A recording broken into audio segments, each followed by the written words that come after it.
Good evening, everyone. Welcome to tonight's moose watching vlog. Let's start up the truck. Engine's completely cold. I've been sitting here for about 3 hours editing together today's videos. Today we inspected a lot of roads. We had 2 awesome uncloggings, a bunch of preventative maintenance. Today is, what day is it? Thinking. It is April 23rd, 2025. I was about to say February for some reason. Right now it's 52 degrees outside, or 11 Celsius. And it just started raining a good amount. Let's get the off-road lights on. Alright, let's go for a ride. I got stuck once today with and I had to get the winch out. Let's try not to do it again. I think it's actually a lot colder. The temperature gauge already went down 2 degrees before I even started moving, just because the mechanical cooling fan started blowing. I like having a mechanical cooling fan better. I think it just sounds really cool when you're driving, especially high RPMs when you start up. But the one bad thing about it is, on a very freezing cold morning, it's running. The engine, it takes forever to heat up. Ooh. Got some deep mud right there. We're bogging down a little bit. I just drove in this road earlier, so there shouldn't be anything unexpected until we get back to an intersection. Then we're going to try a completely different route. Behind me here, I'm not sure how far it goes. I'm sure it becomes a dead end. It starts to branch off into some mud holes. I had to gun it through something. I know I would have got stuck if I didn't speed through it. You could hear a bunch of rocks underneath, but that's why I have the skid plates, because you can find unexpected rocks inside of water and mud holes.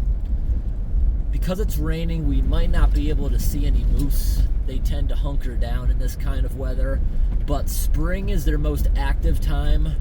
It's their mating season. It's finally getting warm, so there's lots of food. You see the water crossing the road. You may have seen the flood to the left. We inspected that on the way in already, and there's no culvert. This is a temporary road. If it's not flooding at the time of logging, they're not even going to bother. The left side there just grabbed my wheel again, the mud. We'll drive around for a little bit, see if any wildlife is out. Here's another flood, also no culverts because it's a temporary road. I actually got out here earlier to wash off my big high boots because the water seemed extremely clean. During mud season, driving around very slowly like this, there's lots of potholes, but other than that, it's not a normal mud season. We haven't had as much flooding as a normal year. We also, what we haven't had, maybe we'll experience it tonight because it's raining, there will usually be stretches that you'll drive dozens of miles non-stop. You're driving through mud that's as thick as concrete. It's usually only a couple inches deep. Nothing too bad that you'd get stuck in, but still, we didn't have that this year. And that uses a lot of gasoline because you're bogging down if you have to drive through snow, mud for extended amounts of time. Today, there's really not that much mud. But I've been driving slow because there's a lot of potholes that have been popping up. And potholes don't bog you down, you're just driving slow. So we've been doing pretty good on fuel. If I look on the dashboard, the number doesn't reflect to that because we've been doing a bit of idling, but idling doesn't use a lot of fuel. I don't shut the truck off unless I plan on being out for more than 5 minutes. There's a lot of unnecessary wear and tear on an engine and starter. On, off, on, off. It's bad for any vehicle. It's starting to pick up again, the rain.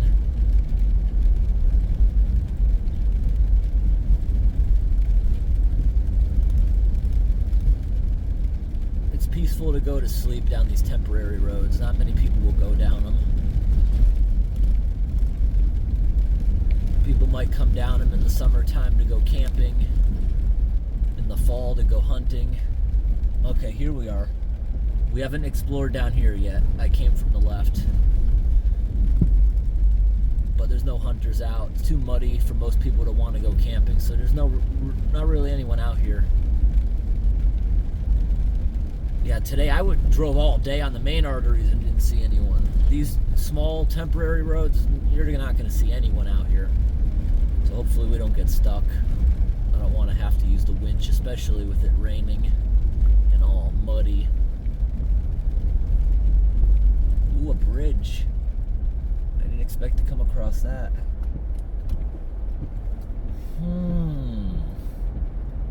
Interesting.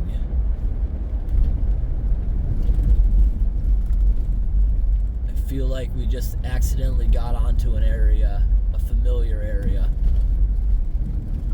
Okay, we may have just accidentally made our way onto a seasonal main artery, which means they typically don't plow it.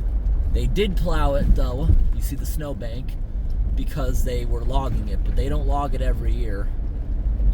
So this road will actually go through if we don't encounter a massive mud hole or deep snow. Okay, so that corner where I came from and this is a seasonal main artery. It's maintained very nicely in the summer, not always in the winter. I just hope we don't get stuck or encounter something really, really bad. I tried this road a couple weeks ago, actually.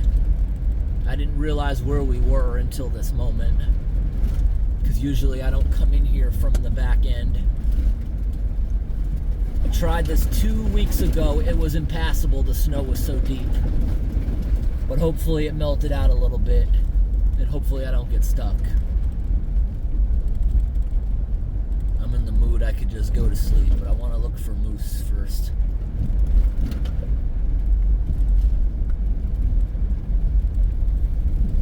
So they must have been logging up here and bringing the trucks out the way they usually don't, because this I know for a fact was not plowed all the way through. And I think we're actually starting to drive through that stuff I described as being like concrete. I hope we don't get stuck out here. This road's a mess. And the rain's only going to make it worse. Tonight's one of the first nights out here that it's not going to go below freezing. In fact, the whole forecast is remaining above freezing for the foreseeable future. Maybe it's possible we might not go below freezing again this year. It's possible. This far north, unlikely. It might get cold again. It probably will. But it's very much possible that it might start thawing and stay warm. I'll be careful here. This is a really steep embankment with a culvert under it. Mud can sometimes be just as slippery as ice.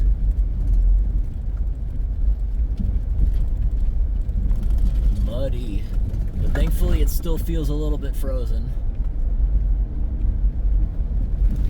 If we make it, up here is going to be the tank culverts that beavers used to clog all the time before being relocated. And we keep going and checking on that every season. It's been 2 years since they were relocated, but we keep checking it because it's inevitable. They're going to be back eventually. They live literally half a mile upstream, and they're causing havoc on a different pipe. Oh wow, look at all the wood that they stockpiled here. I'm just gonna turn for a moment because I want to see, is this a road? Nope, that's just a turnaround. I couldn't see, it's too dark. They're stockpiling all the wood because the roads are a wreck. You can't bring a big rig down here. I'm even thinking this is sketchy. They're not gonna, ooh, wow, look at all the snow on the left. That's a lot of R rating right there. A lot of insulation. The snow is probably gonna remain under there for months if they don't move that.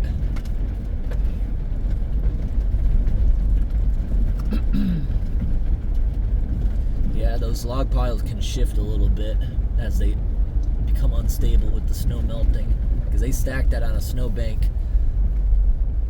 Oh, this is not looking good. I hope this is frozen. I'm gonna try to gun it. Because notice there's nowhere to winch off of. But yeah, it's actually rocky. I guess maybe I could winch off of one of these logs, but that'd be bad if it slips off and goes through the windshield. Actually, that shouldn't happen. I have a synthetic cable.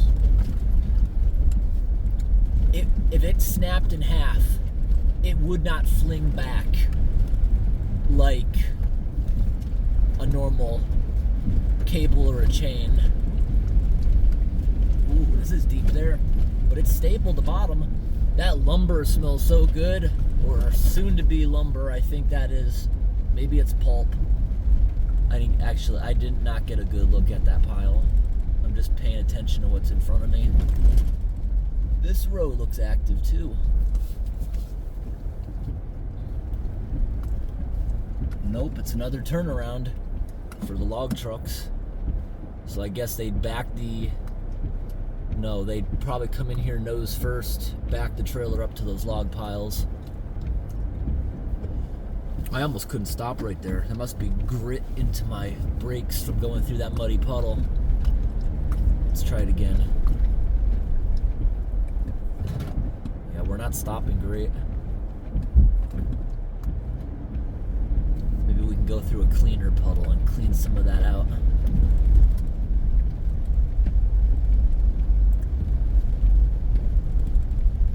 I hope we can make it through though to where those tank culverts are. I didn't know we were in that area, so tomorrow during daylight we're gonna backtrack a little bit though, because I want to do more inspections in a certain area.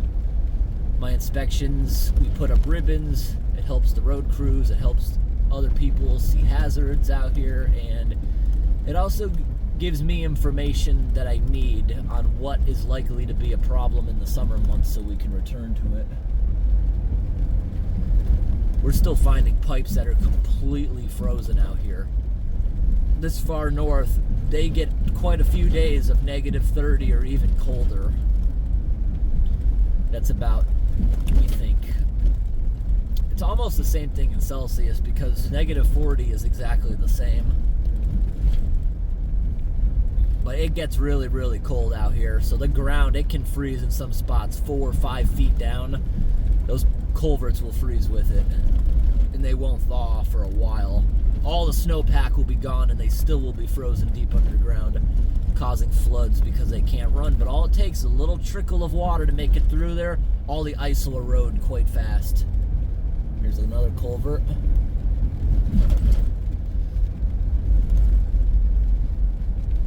Yeah, they were doing all this stuff when it was really cold, because look, there's no ruts or anything. So I weigh, with the gas tanks full and my gear, probably 4,500 pounds. Some of these log trucks, empty, can weigh about 40,000 pounds. Especially with the double trailers. A light load is going to be at least 80,000 pounds. And that's not feasible. They don't like running light trucks. They will typically be running trucks out here that are 150 or 200,000 pounds, double wide trailers and stacked illegal heights, because these are private roads. They can do whatever they want. There's no weight limits, no height limits. You'll see some insane trucks certain times of the year. I wonder what's up here, if they were logging up here or not. Just want to get a peek. It's definitely not a main artery, and it hasn't been maintained in a while. Looks like a good place to get stuck, so we're not going to go down there today. I kind of want to keep this video going until we get to the tank culverts, which are not too far. I'm probably closer than I think. We might already be halfway there from where I was just parked. Gotta be very, very careful pulling over. Today I was making videos, I was talking about the dangers of pulling too close to the ditch this time of year, and then I end up doing it. My myself pulling over at a park and got stuck.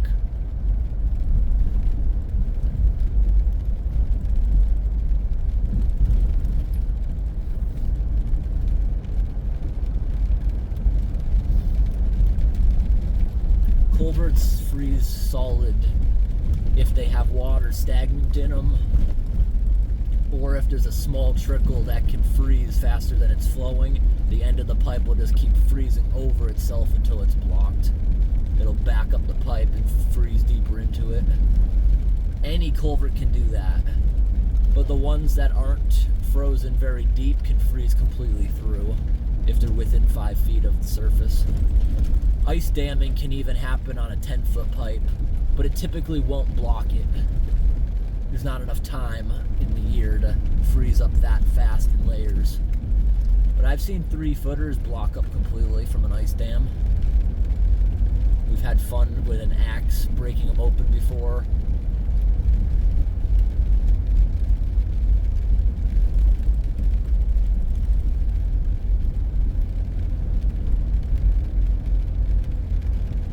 Going over another pipe.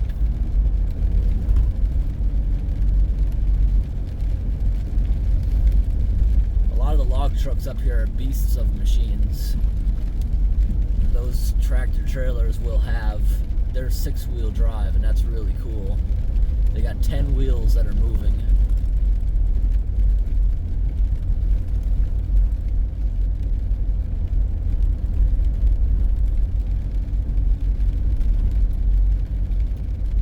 They're rare, but I do think every now and then we do see ones that are 14-wheel.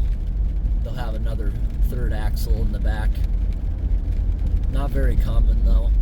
I've never really seen one here, but I've seen on the internet really cool ones where they'll even have a drive shaft like a tractor, like a farm tractor. It'll be going back to the trailer, making those wheels move also. I haven't seen those out here, but that's kind of cool. They built this up recently. There's a new culvert.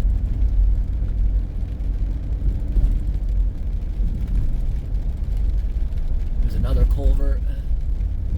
All in good shape.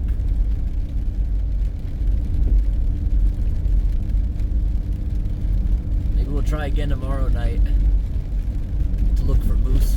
I think they're hunkered down. They don't like walking around in the rain usually. We very well could see one, but this reduces our chance.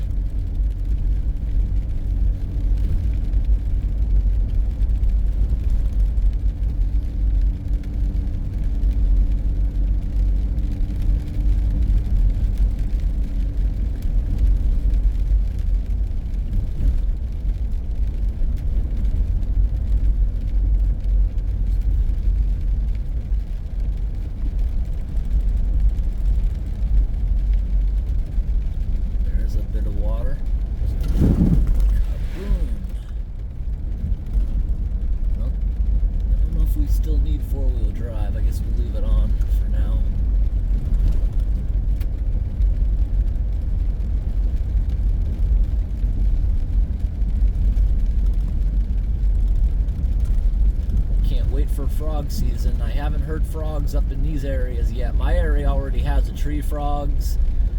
All my wood frogs and green frogs all started coming out. Haven't seen the bullfrog yet. This was a colder than normal winter, so unfortunately there was a little bit of die-off of the frogs. Look at that. That was a big flooded parking lot area. That was another turnaround they had, but it's completely flooded in there. Drainage ditch are blocked by snowbanks. So yeah, frogs up north are very resilient. They will bounce in and out of hibernation. The ones that already came out of my house, you see them on a warm day, they're gone the cold day. They're gone when it gets late at night. But it's mating season. I bet I'm gonna go home and see a lot of frog eggs, because they were just getting started there. I bet we'll have lots of frog eggs when I get back. A couple weeks, we'll set up the sprinkler timers to make sure the ponds stay fresh, because they're overpopulated. It'll flush the water every now and then, make it clean. And when it spills the water, that polluted water is actually good fertilizer to just let it spill into the grass. We gotta put the fountain back on, the waterfall, all that kind of stuff. We gotta reactivate on the ponds, which will be fun. All solar fountains, the air pumps that help purify it, remove pollutants, and also helps the pet tadpoles and fish breathe underwater.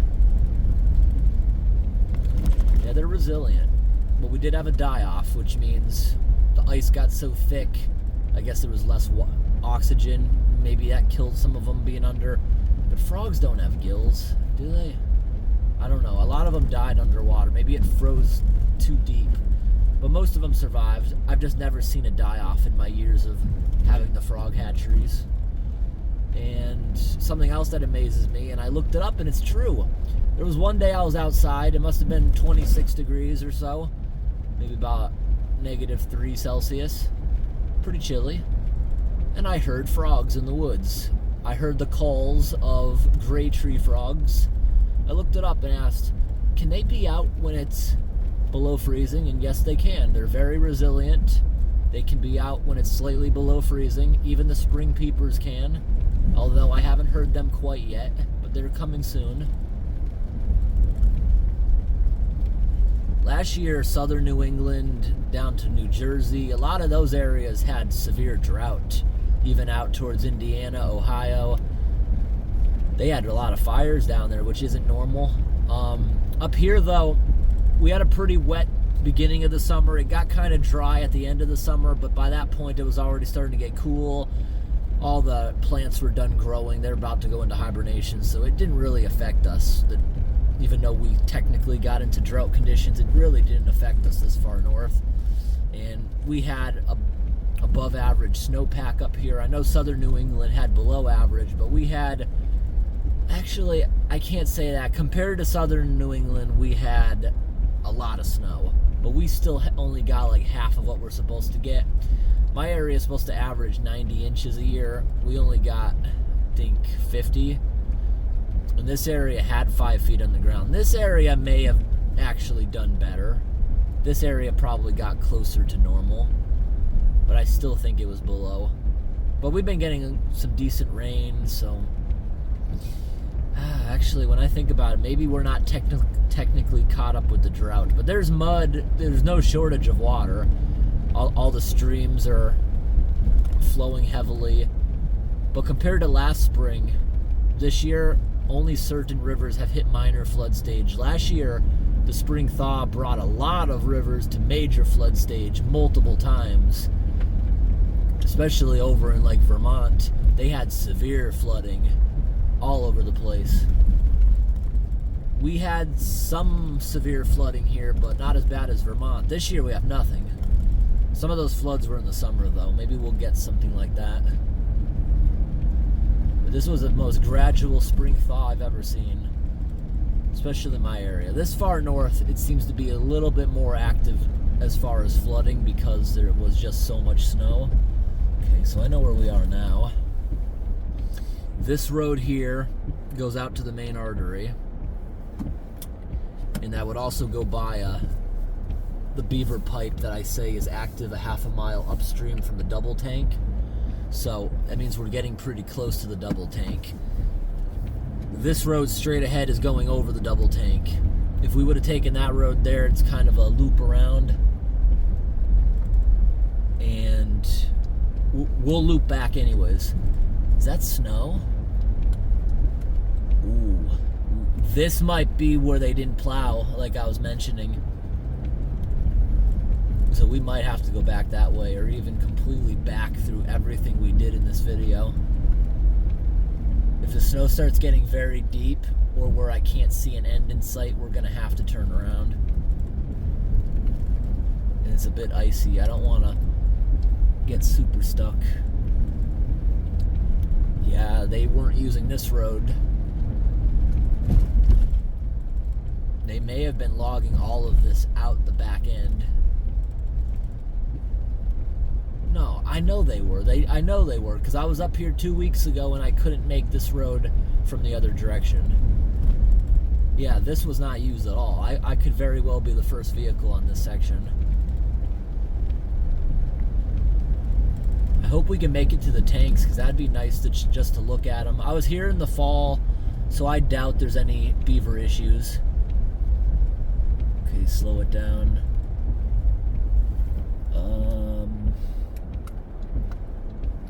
Very slowly, because that's a big drop on the sides, and I don't want to.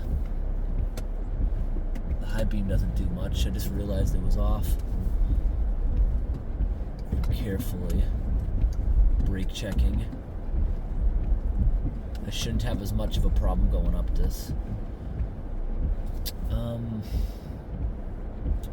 You see up ahead where it's more gray in color? That's sheer ice. Can we even back up right now without speed? Yes, we can. That's good. Can't see too much out the back.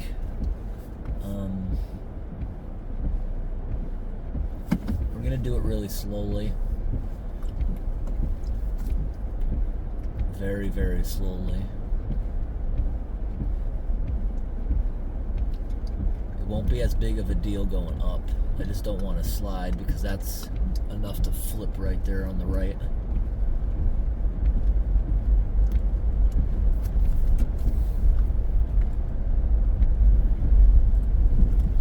Okay, what about now? Can I see an end in sight to this ice? Yes, I do.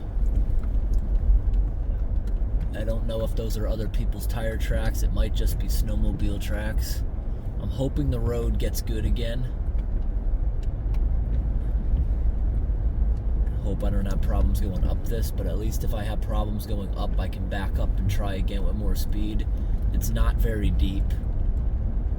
We're not going to bottom out. If I didn't see this patch of bald road here, I wouldn't have continued. I gotta have points where I can turn around, or I won't do it. I think we gotta go straight. Yeah, that's the road. What's here? Another turnaround for trucks? No, I think that's an actual road. And that's road in front of us. There's like an island hole, which I don't remember. Probably should have went around the other side there. This would be fantastic if we could get through this whole road tonight, because I really don't want to go back all the way around. Slow. Don't want to accidentally slip somewhere. I see moose tracks in the road. How about up ahead? I wish Google satellite maps worked out here, because I wish I could see how far out we are. Because I don't know if it's around the next corner. I don't know if it's miles and miles up there, but they didn't plow this road, so unless we get to a more sunny area, this is not going to get better. We're on the dark side of a mountain now, and I'm expecting the worst as far as us getting stuck in the road, but there's trees everywhere.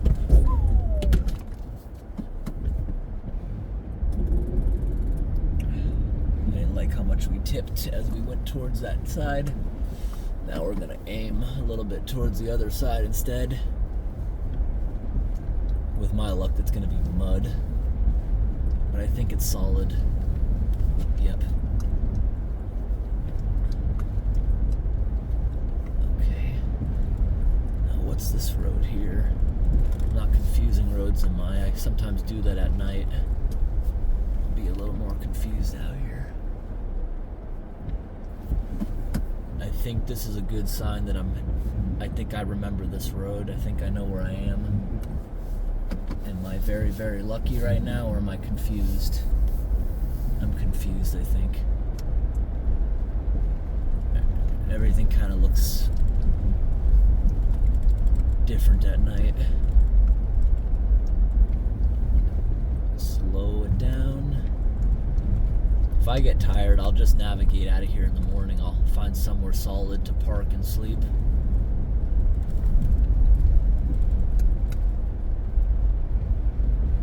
Okay. More bad road. But I see an end to it. I only let off the gas because it was starting to pull me a little bit.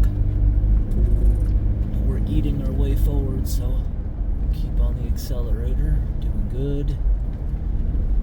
Okay.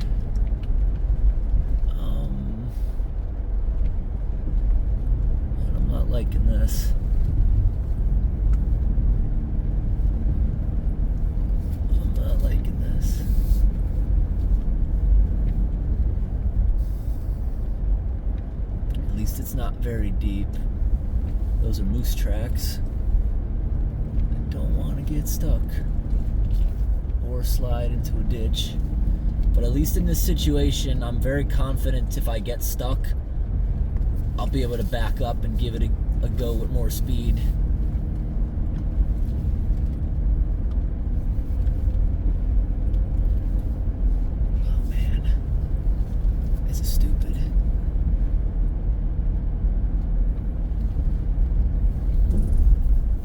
Hitting some solid ground here.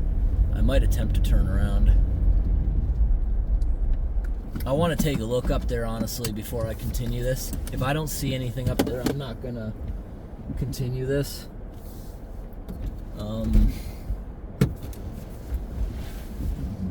We're only in a couple inches of snow. It's just a little slippery.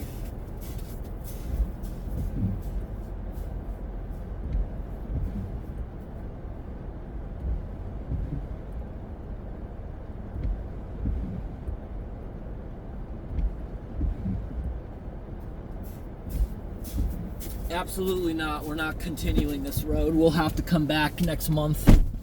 This is not worth it. If I get stuck, it's gonna be stuck over and over and over again, and I'm facing the wrong direction for this. The winch is only gonna drag me forward. So I just got out and checked to my right. I'm confident I can drive there a little bit at least. Like this. It seems solid. Yep. Solid. Look, nice place to turn around. So yeah, I got out. I was only sinking in a couple of inches, but oh, you know what I noticed? We're actually driving up on top of like a foot of snow. It's packed by snowmobiles. Now I just got to get back up here into my tracks, and like a train I should be able to follow them pretty good. I just got to get up into them. Come on, I'm sliding weird. Oh, we gotta try again. At least there's no ditch next to me in case I do slip down. Come on, try it again.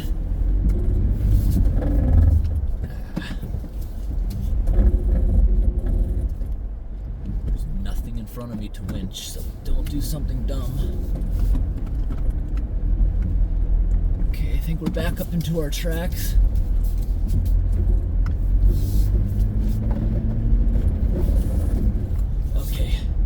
Into our tracks. Just keep it easy. Follow our tracks right back. Usually it's like a train. It's going to be difficult to leave these tracks, but it should guide us right back nicely. Yeah. So you see the left wheel there was only sinking an inch or two, while the right one was maybe in there even half a foot. But this snow goes down over a foot, and that's potential for us to get stuck. I only have about a foot of clearance. So yeah, we're not gonna go down there any further. We will, again, eventually, when we get around to it, try from the other direction, but I still don't think that's gonna be passable either to the double tank culverts. The double tank culverts are in an area of extreme elevation at the very top of Maine. It's not easy to get to them in the winter unless you have a snowmobile. And this is still basically winter in Maine, even though it's about to be May. These areas you will still find snow widespread in May. And if you look in the dark corners of the woods, you will find snow in June. If you want to see snow in July or August, you'd have to climb the mountains. I've never been up Katahdin only because of their rules. Makes it a pain in the butt. You gotta make a reservation, all kinds of crap. So I never climb Mount Katahdin. Mount Washington's my favorite. I've done that many times. You don't need a reservation. You can just show up whenever you want. You can do it. But Mount Washington has a lot of trail options, so they don't get worn out as fast. Katahdin does not have all the options, so it doesn't happen as often.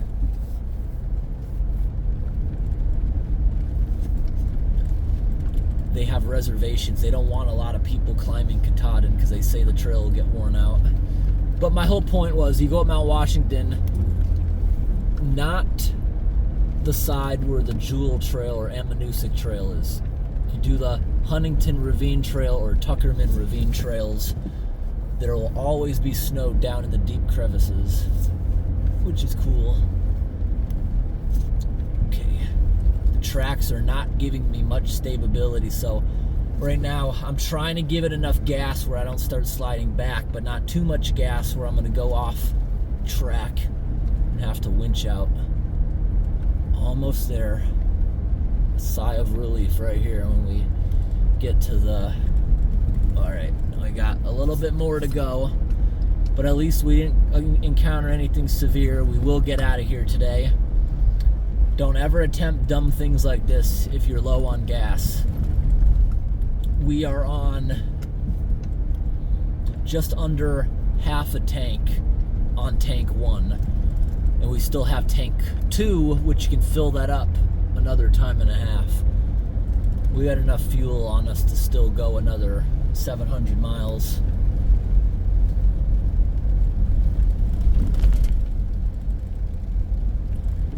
Depending on how I'm driving, how conservative I am with the gas pedal, speed, all that kind of stuff, the road, if it's muddy or not. The best I've done is the best I've ever accomplished with this thing is probably around 1,000 miles with a tank.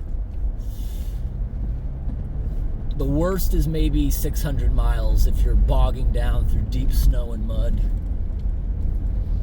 But I was able to make it from Maine to, I think, North Carolina on a single tank.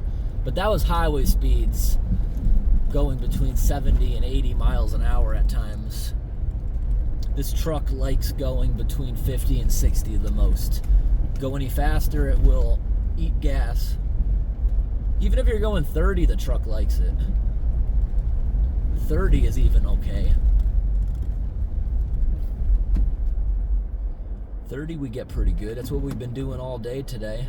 It's not reflecting good miles, but based on how much it's dropping, it's doing pretty good. Okay, we're backing up right now. Pretty blindly, but I'm just keeping an eye on the edges.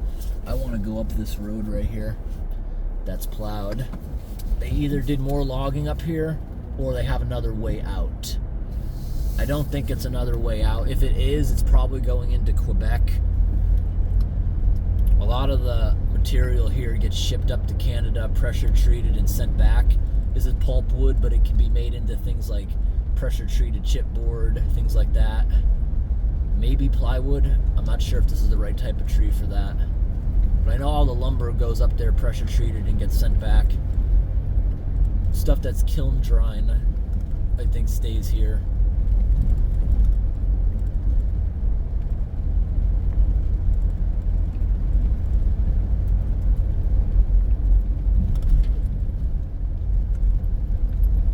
This road's going to be a little better because they were plowing it.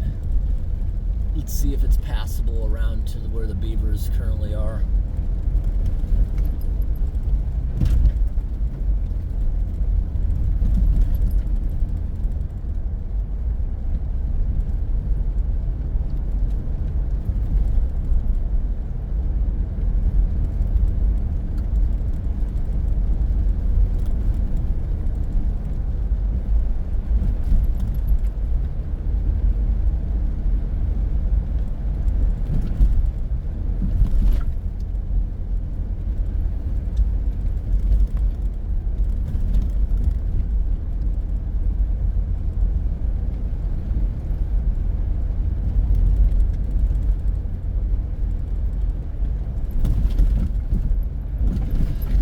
Aggressive tires work really good for the snow.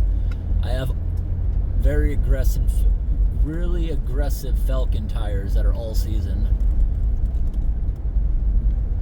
A while back, Town Fair Tire lied to me and said they don't make aggressive snow tires. So the last season I had not very aggressive winter tires and they suck. No, they do make aggressive studded tires. But I'm never going to invest in studs again because you can't go to a lot of places with them. You got to take them off.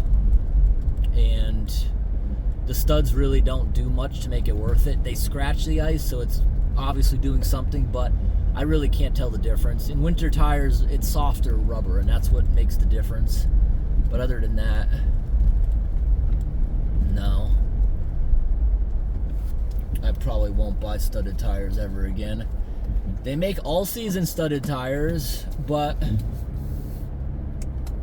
you can't use those in most states. I think New Hampshire and Vermont are the only ones that allow you to keep studded tires year-round, so wouldn't bother getting something like that. But these are all-season mud tires, and they work awesome in snow. Not on the ice, but snow, it grabs it really well, like where we just were. And if you do start to get stuck, you just keep hitting the gas and it kind of digs itself out the treads.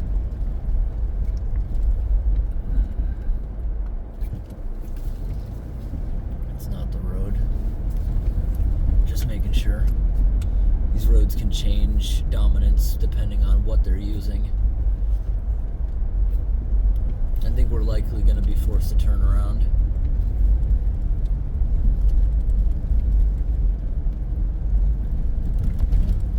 Ooh, a moose. Ooh, 2 moose. Look at that.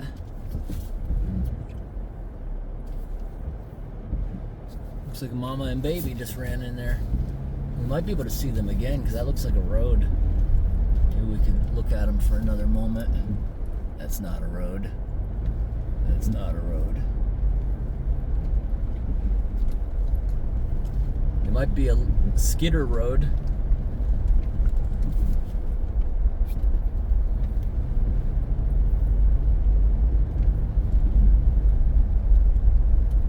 The road's feeling a little soft on this area.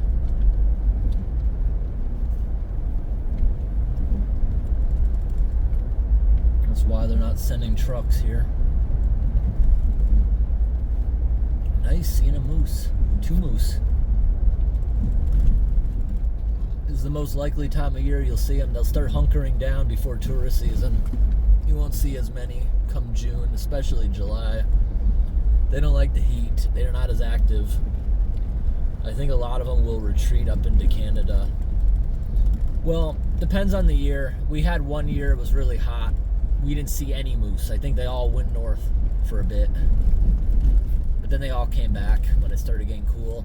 Because up here, this far north, the average summer high is 72 this far north. And my area, the average is 76. But we had one year, the average up here got to about 88. My area got to 91. That is not normal, and that might not seem hot to people that live in the south. But our forest is not used to that. Especially, that was 2021. There was no rain all summer. There was a lot of trees that were dying out. Because up here, the roots are only a foot or 2 deep on trees like balsam fir. The white pine was even starting to look bad. And they have root systems going down sometimes even 20 feet. Those trees losing leaves early, deciding to go into hibernation to avoid it.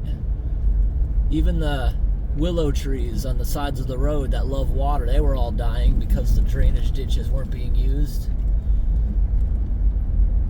But yeah, that year we didn't see any moose. They all went north to avoid it. It was an unusual year, followed by a year where the average was 68 during the summer and rained almost every day. Complete opposites.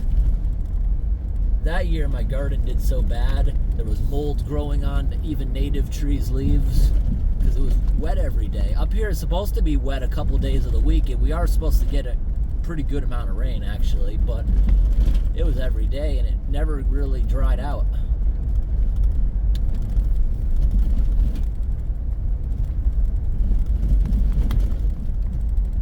The last couple of years have been pretty normal though, neither extreme, which has been nice. I think we're supposed to go straight, but I just want to peek. What's this? It's a log truck turnaround. It's a dead end. Okay. Who knows, maybe we'll see those moose on the way back if we're forced to go back.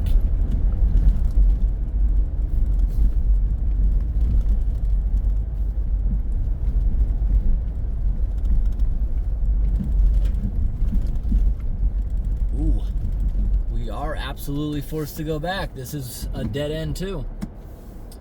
Carefully back up, I can't see anything. The rear view lights are covered with mud. Backup cam's covered in mud. The back window's covered in mud. I can use the rear view mirrors, but I mean the side view mirrors, but they're not really helping.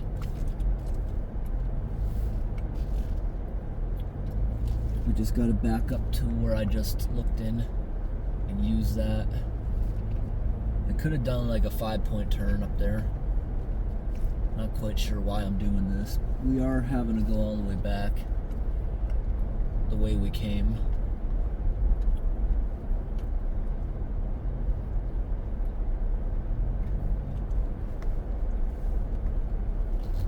I think this is it right here.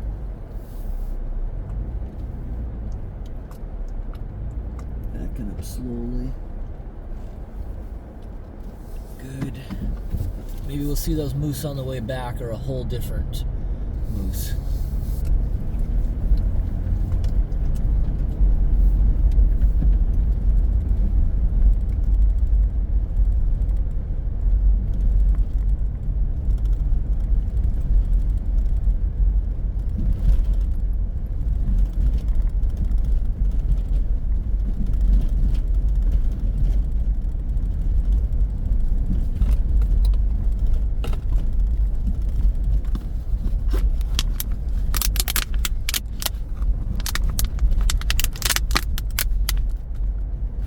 Would have thought the crinkling of putting a bottle up there. See, the bottle helped some of the shakiness of the camera go away by jamming it there, but when I was looking through footage earlier, I thought the crinkling of the bottle would have been like ear piercing through the microphone, but I guess the automatic sound leveling kind of got rid of it for me.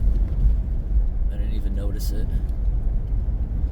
These new phones have basically made digital cameras obsolete. These new phones have 10-time optical zoom now, and you can digitally zoom in even further than that. Digital zoom is so clear itself, but optical zoom is crystal clear. These new phones have automatic sound leveling to an extent, auto stabilization. These roads are so bumpy. If my hood wasn't being shown, you would never know how bumpy it is, because it stabilizes literally everything. People, before I used to show my hood, didn't realize how bumpy some of these roads are. But I like showing the hood because it shows splashes and it shows everything. It gives you a better feel of the roads. But yeah, these new cameras work amazing. Supposedly the Google Pixel has the best camera, but I'm going to stick with Samsung's. I like those. They've done well for a while. The only thing I did notice is when I'm not filming, I got to take it out of the windshield and put it on the seat next to me. The auto stabilization can actually wear out from using it way too much. I had one of my phones, when you're recording with it not in the car, you'll notice you'll feel like a vibration, and that's the auto stabilization trying to move, but it's like jammed or stuck. And I think it's worn out from the shaking back and forth probably millions of times in the windshield.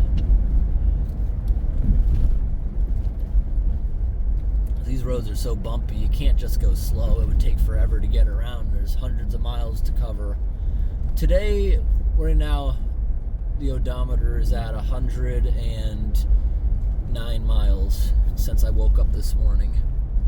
Yesterday we went 320. Today we did a lot of stuff, so that's why mileage was cut down quite a bit, because we were out of the truck a lot, flagging, unclogging.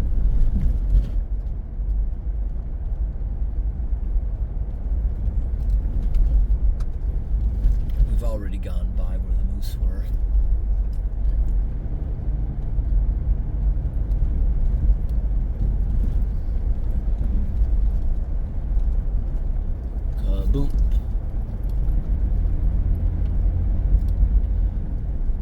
can continue this video for another hour because I know exactly where I want to sleep, and it's a bit far away.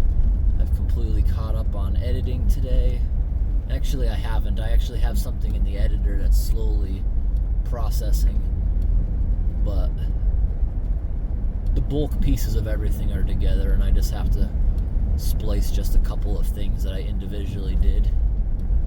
We got like an hour to get where we're gonna go, and time will pick up fast once we get to a well-maintained road.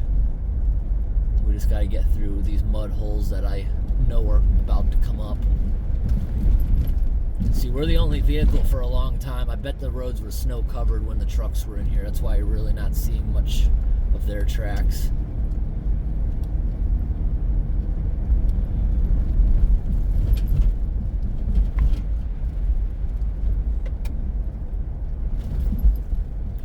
Okay, I recognize this corner of the road. We're about to go back in to the seasonal main artery. To the left up here is where we had to turn around.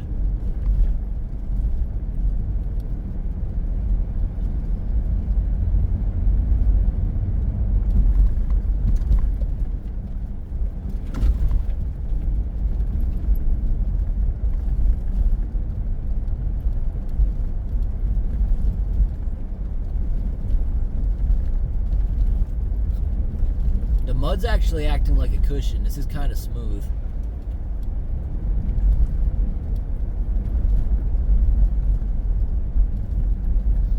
I'm very good with direction except at night. Some of these roads, especially when they log them, they look a little bit different when they cut down trees and stuff.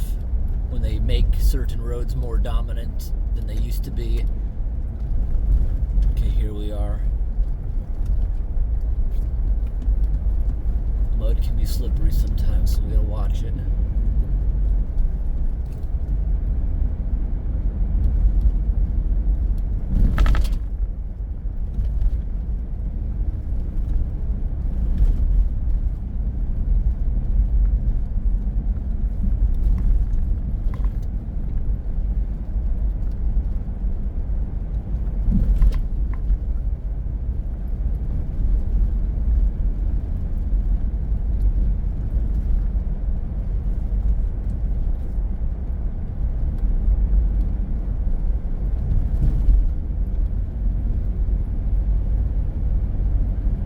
Four-wheel drive is definitely necessary. This road is slick on the surface.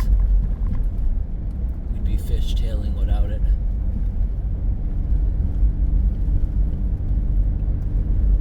Well, if we wanted to keep this speed.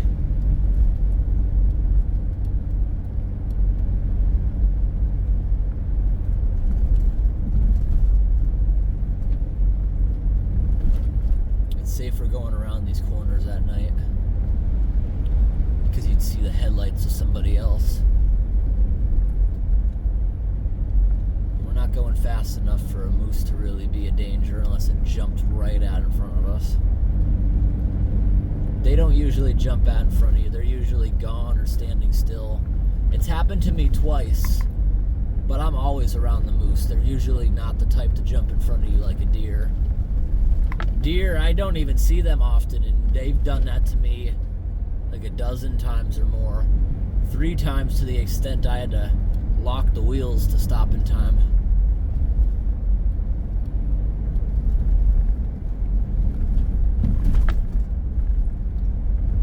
If you were out here in the summertime when they're actually logging, it's not within reach, I don't think. It's in my back seat somewhere. Can't reach it. It's out of reach. We don't need it today, but I have a CB radio because on some of these roads you gotta listen because the log trucks will announce mile markers they're at so you don't crash into them, because they go extremely fast on these one-lane roads around corners. That's why they have bars on the front of all their trucks in case there's a moose or something standing there. They can't stop in time. They go very, very fast on these roads. But only once ever being out here have I seen a moose get hit by a log truck. Just once. They didn't clean it up or anything, but the vultures did a day later. It wasn't even recognizable. The truck must have hit it so fast. But you don't see that too often. And the remnants of it would be there for weeks. So you know it's not just getting cleaned up, usually. Unless it's a light hit, then they'll probably clean it up. They weren't going to clean that mess up. But yeah, I have a CB radio in case I ever need to communicate something. I've used the CB radio in traffic before, in traffic jams. Sometimes you're able to talk ahead and figure out what's going on. The other day, I went to grab the CB radio and it wasn't charged. It's a battery-operated one, kind of like a walkie-talkie you can carry on your belt. It supposedly has a 6-mile range, or in open areas maybe 20. But I can hook it to my roof antenna certain times of the year when I really need it. I don't even have the roof antenna right now on, but I have a 6-foot antenna. It's a pain in the butt because it'll even hit low bridges. That's why I don't carry it with me often. But that'll give me a range of more like 50 miles. Still, in some of these remote areas, you're still not going to receive anybody.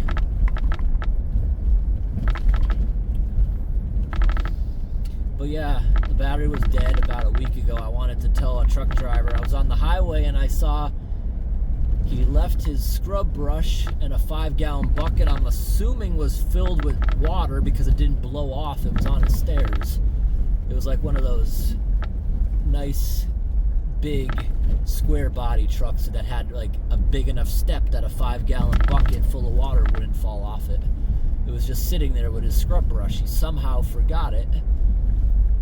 He must have got in the truck to do something, forgot it was there, and took off. And I wonder if it got to where he was going. If he was just on the smooth paved roads, it was probably still there. But I had no way to tell him. There's a reason those trucks have really loud air horns. They're not going to hear a normal vehicle horn. Plus, I don't think that's a big enough deal to even bother. 5-gallon bucket isn't gonna ruin someone's day unless they swerve out of the way of it. Something like that, if you have to, just hit it.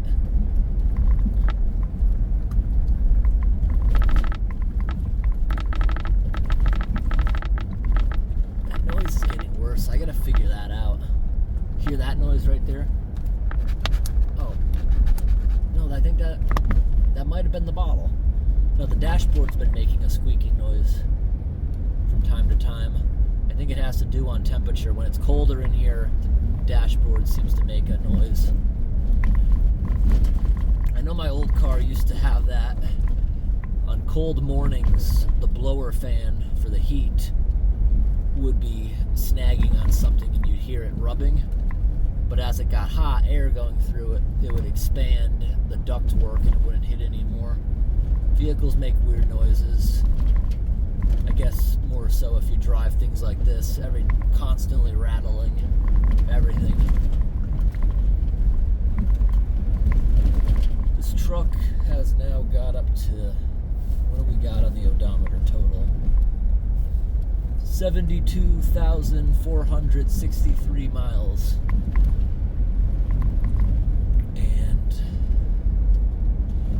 More than half of that is dirt roads like this.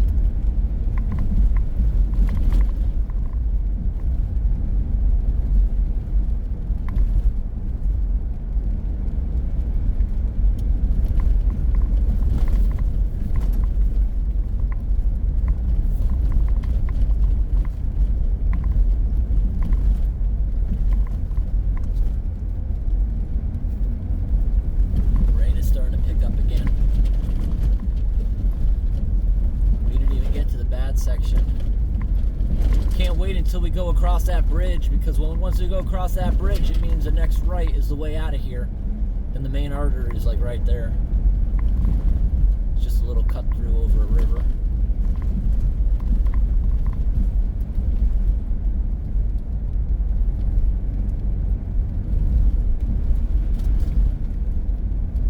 See, patchy fog is starting to develop. rolling off of the snow on a humid night. You see that every now and then. There's fog. And I bet as the night goes on, it's going to become worse and worse. I like rolling fog. It's kind of fun. Here we are. Here's the logs. I'm going to go through this one slow. I went through it with speed earlier because I didn't know if I'd get stuck in mud or not. But it's a solid bottom. We can go slow because that got mud all over the brake discs before.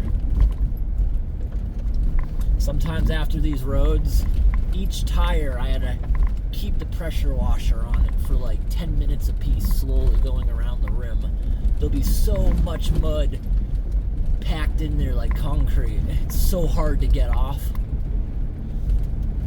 You can't leave it because it's eventually going to fall off uneven, throw off your balance. The other day, more like a week ago, I washed mud off the truck with the pressure washer, not realizing how much was on the inside of the rim. The truck was nice and clean, got on the road. The shaking, the wobbling was so bad I had to go back home and figure it out. I pressure washed each wheel for like 10 minutes straight, and that solved it. Each rim must have had at least a dozen pounds of mud, each one alone. I must have brought home a few 100 pounds of mud last week. And I'm probably going to do it again this week. Up inside every skid plate, inside the frame. It takes hours to pressure wash all that stuff out. And I'm going to try this year for the first time. I'm not going to paint under my truck. These roads act like a sandblasting. Every time I paint, it's sandblasted all right off. I'm gonna try oil undercoating for the first time.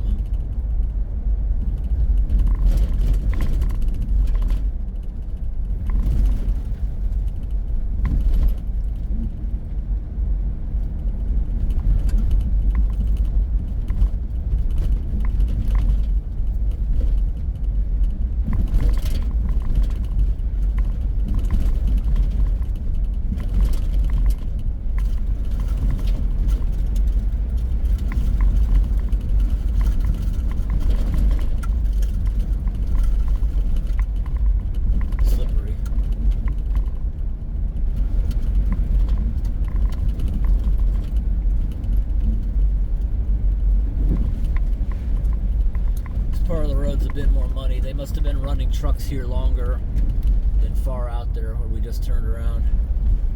Okay, go slow here.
Like a quicksand hole. I call it that because it acts like that the more you move around in it, the deeper you sink. Maine supposedly actually has real quicksand pits near the coast. Never been to them though. Yeah, we're definitely where I thought we were.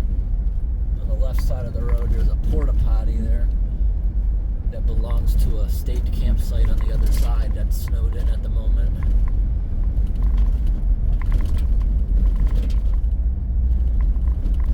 Well, we'll try to get around to the other end of this road tomorrow. Okay, here we are. The bridge, and right here. Now we're gonna go through this little river valley. Here it is.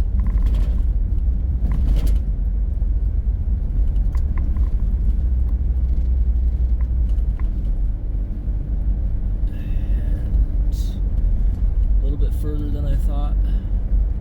about to come into a really well-maintained road up here, which I did flagging on earlier today. There's a lot of issues on it, but we're not going to go down that way.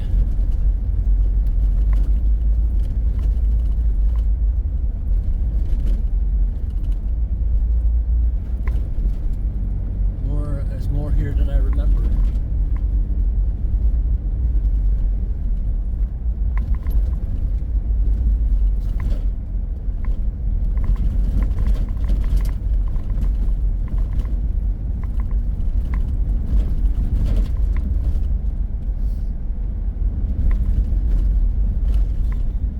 I used to always think that tire pressure monitors in cars were kind of unnecessary, but to be honest, they're awesome to have, because you run over something weird out here or even on a normal road and you think you might have a flat tire, you can verify in here. So that's actually a really good system to have, because it will notify you if one of your wheels is losing air before it runs flat and you destroy a rim or the tire. So that's good.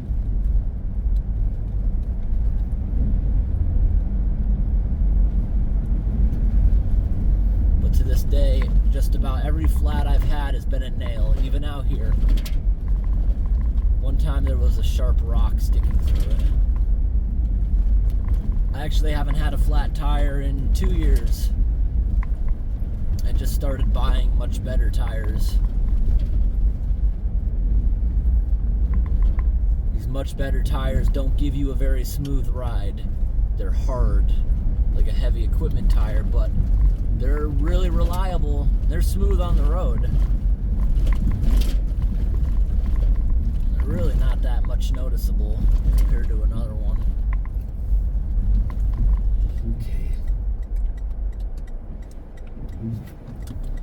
I couldn't hear it over the racket. The windshield wipers are making a noise because it stopped raining. Even in the rain, if your windshield wipers are squeaking, just clean the window. It acts like a lubricant if you've got to keep them running.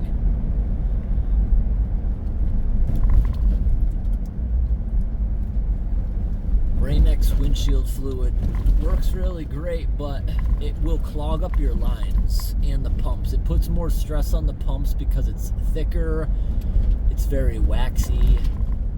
So if you do use it, I'd recommend switching back and forth to the blue stuff, which is acidic, because I was using the Rain-X stuff for a while because it works really good.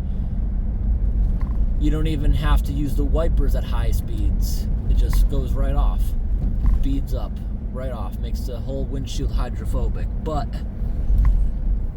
it's waxy, that's how that does it. It waxes up your lines. I noticed my sprinklers on my car were starting to get a little slow. I put the blue stuff in, ran it through it, it cleaned everything right out. But apparently it's putting a strain on the pumps. My mechanic told me either replace the pumps because of it. On my old car, not this car, but it can cause damage. So I do have some of it left over. I'm gonna run through it all, go back and forth. It's obviously not that big of a deal if they still sell it everywhere. But that's what I've experienced with the stuff. If you do use it, switch back and forth. It does wax everything up. And I know that for a fact because when I put the blue stuff in, it cleans out the lines and it immediately starts working better.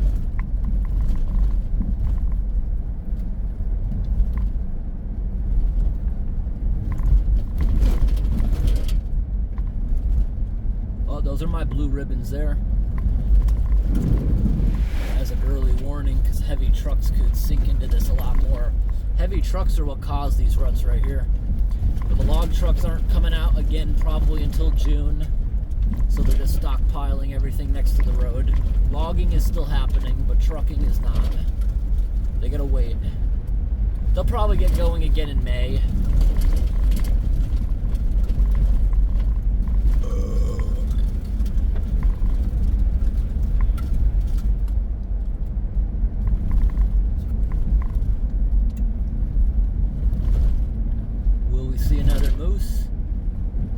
Supposedly the bears are out of hibernation already. I haven't seen one yet, but I've had people tell me they've seen them.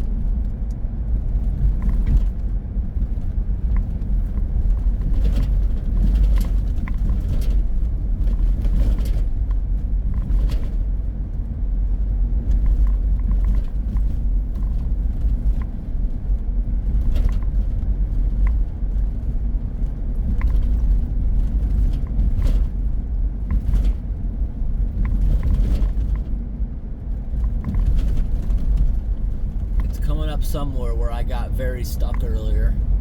We might see the ruts, but it mostly filled in immediately when I pulled myself out. Looks like it basically stopped raining.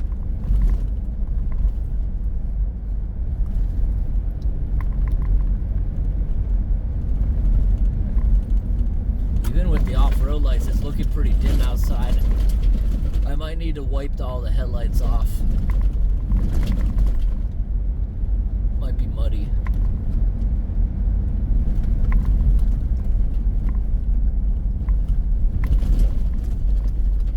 I'll probably go by it without noticing. I'm trying to figure out where I got stuck earlier.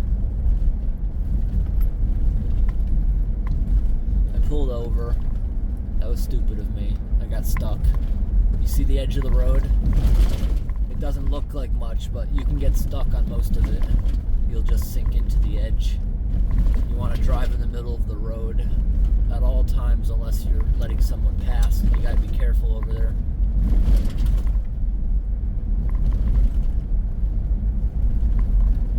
It might have been right here. I remember there being a slight little bit of water. Yep, that's where I got stuck. It don't look like much, but the front passenger wheel was completely under the mud. Driver's side rear was off the suspension completely.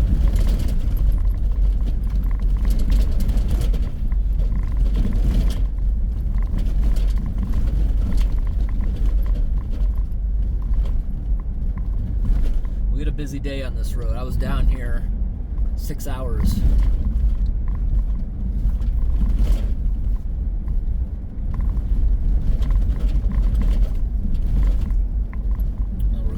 Different zone to sleep and start work again in the morning. Probably be up until midnight tweaking this video a little bit. It's already 9:15.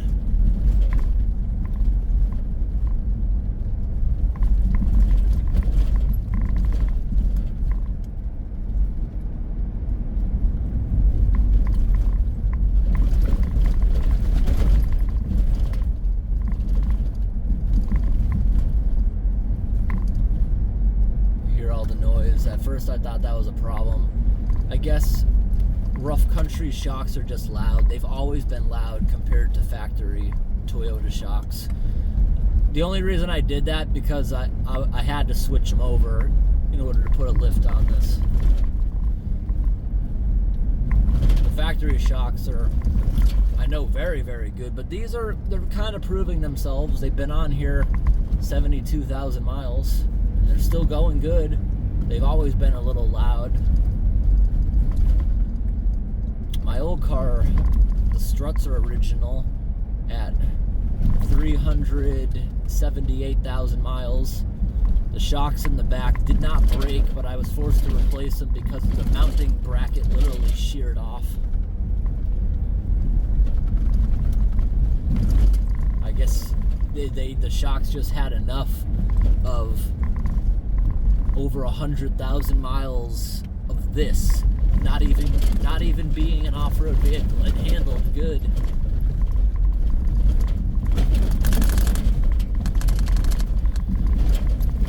I know there's a lot of vehicles I wouldn't trust for this kind of stuff. I would only trust naturally aspirated. They last a very long time. You don't want to break down or have something dumb happen out in the middle of nowhere like this, hours away from any signal or anyone. I drove today all day. I did not pass another single person. Okay, here we are to the Moore main artery. I don't think they're trucking on it though. Let's go further out. Yeah, I can't believe that there's vehicles out there. I know people that have them. The transmissions break before 100,000 miles. A lot of American cars, the transmission will break before 150,000. But it wasn't always like that. You look back at older American cars 20 years ago, they would last just as long. It's because Toyota still uses a lot of old-fashioned engines and transmissions. Unfortunately, they killed a lot of them in the past 5 years. First they killed the Tundra, then they killed the Tacoma, then they killed the 4Runner. They put more unreliable transmissions, more unreliable turbocharged engines. They're now having numerous problems and they've only been out a few years. They should have stayed with the tried and trusted stuff that everyone wanted. Unfortunately, they didn't.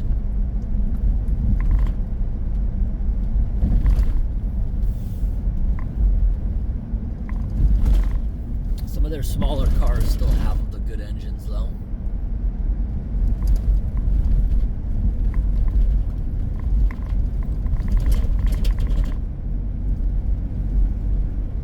At least in my personal opinion, if a vehicle can last 3 times as long, isn't that better for the environment than having one that breaks at 100,000 miles? That's just the way I see it.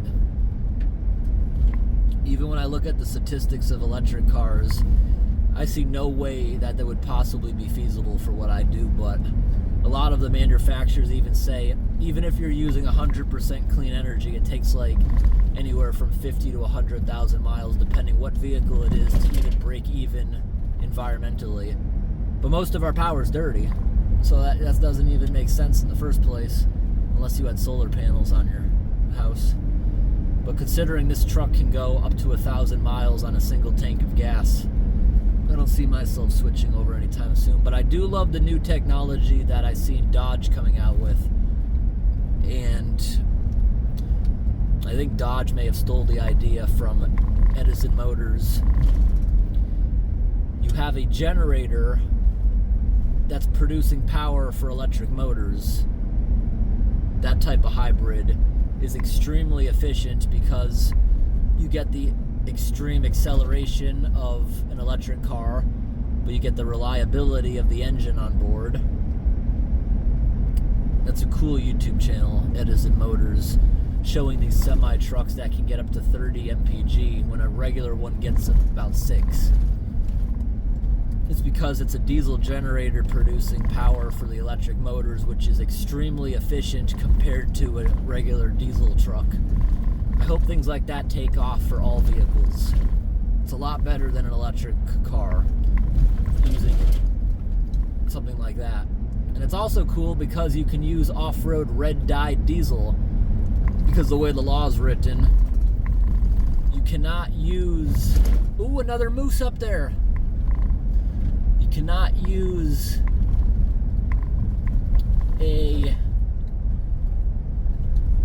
can't use red diesel in a on-road engine, but because it's a generator, it's considered an off-road engine. So that's a loophole. Eventually they'll probably change that law, but that's pretty cool at the moment. But Dodge is coming out with those trucks too, which probably stole the idea. But it's kind of cool that they're going to have Dodge trucks that have optional gas or diesel generator. The diesel one's going to last a lot longer. You're stupid if you get the gas one, in my opinion. But it depends. I'm sure it's more like a gas car engine, not like a portable generator engine. So it probably don't matter either way. Ooh, logs falling off the trucks there. But I like the idea of that. I would love it if Toyota started making those.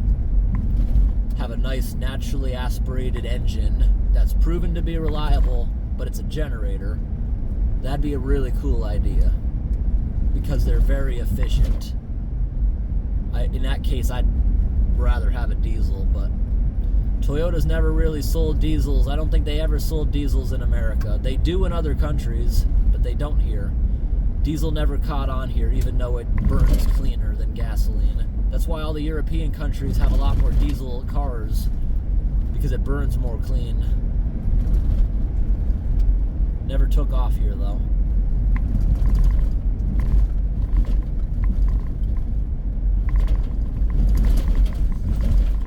I would prefer the diesel as long as it doesn't have the def on it, because those ruin engines too. I see all kinds of vehicles that are 20 years old, they're so reliable. Then you see these new trucks, the engines have to be rebuilt a lot more often because the def system gunks them up. I see that. They're in the shop sometimes only a couple months after they're a brand new truck. And it's all the environmental systems that make these things unreliable. But hopefully, the way the law is written, it's considered an off-road diesel generator that's powering the thing, so it wouldn't need that environmental system. But I know they'll change that law and make it less reliable, so we'll see how that stuff goes.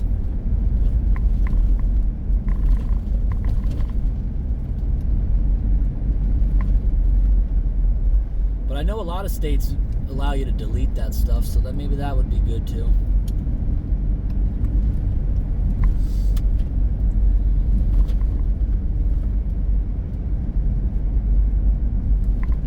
All the diesel trucks up here that they use basically on off-road up here, they've deleted all those semi-trucks because they're private roads. They don't have to follow those laws. That's really cool.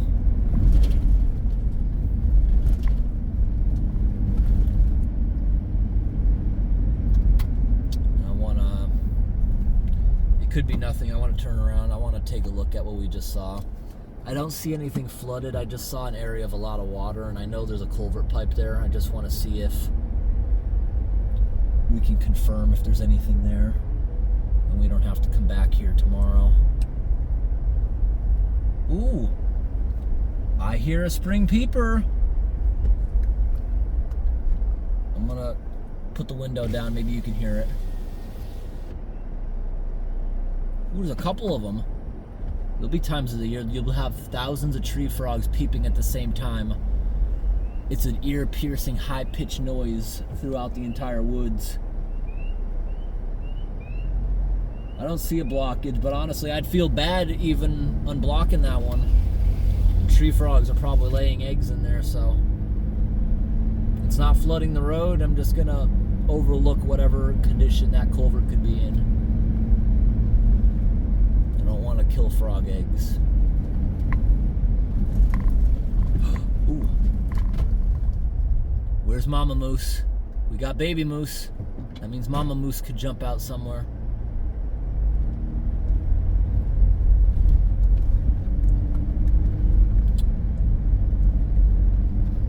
I should get a rag and try cleaning my lights. I feel like things should be brighter.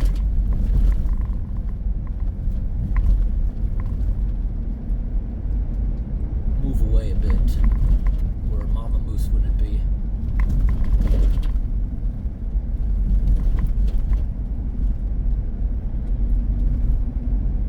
Temperature has just dipped down into the upper 30s. It's not supposed to hit freezing tonight.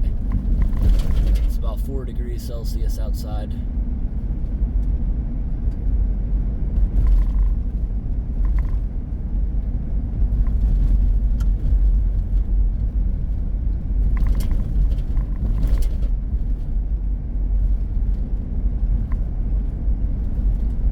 Good amount of moose.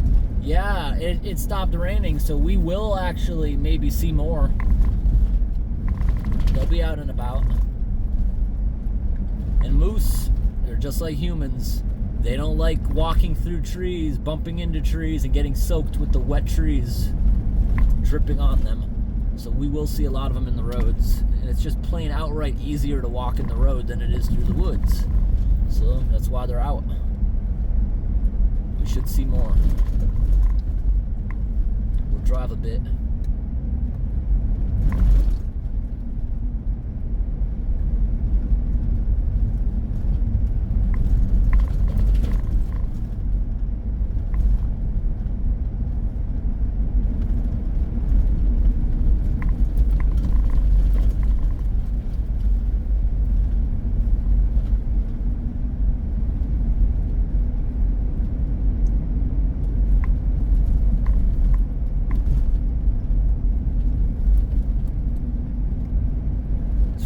very smooth, but I'm not gonna speed up any more than I currently am because I really don't want to hit a moose.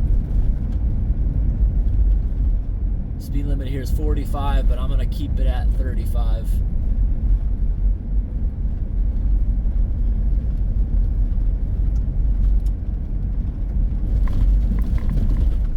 We dropped down to about so in this video we use about a quarter tank of fuel just in this video.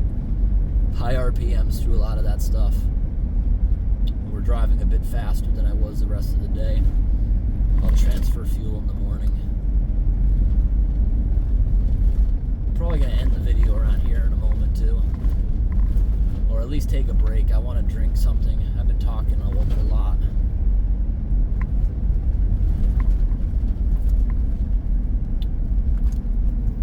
This area of the wilderness, there's also a brief signal, so I want to see if I've got any messages at some point. We haven't come across it yet, but that's where I'm going to take my break. It's coming up in about a mile. What's that in the road? Is that a beer can? I saw something shiny.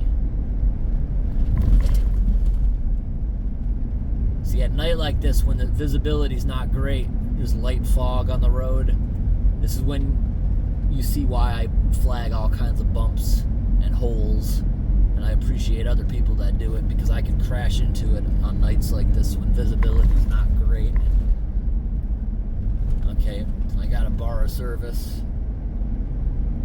It's 2 bars of service now. It's saying it's unusable service. I just gotta flip airplane mode on and off. Now I got 3 bars. I'm gonna pull over and see if anyone's been trying to contact me because I've been out of service for the past 3 days. So we're gonna stop here for a moment. I'm gonna try just pausing the video and see if it stays paused. Alrighty.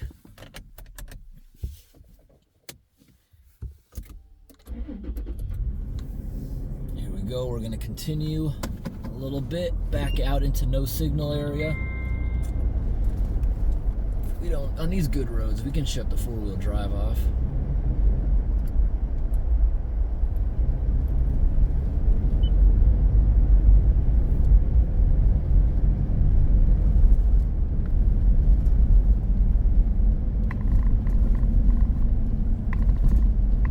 We'll see another moose. We'll drive for a bit.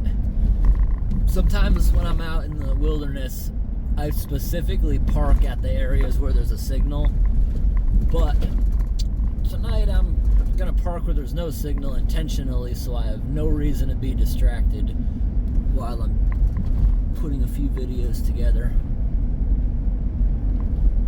And it'll make sure I go to bed early too.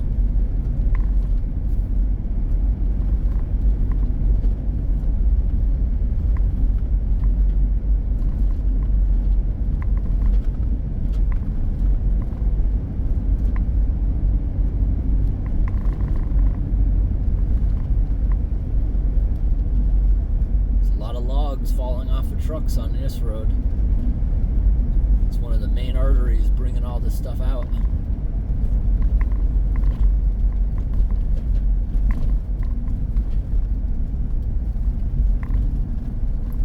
I haven't traveled this in a few weeks, so there could be unexpected frost heaves that I don't know of. If there's anything that's too bad, it will probably be marked because this is one of the most used roads. And when I say most used, a couple cars a day, you're unlikely to pass anyone.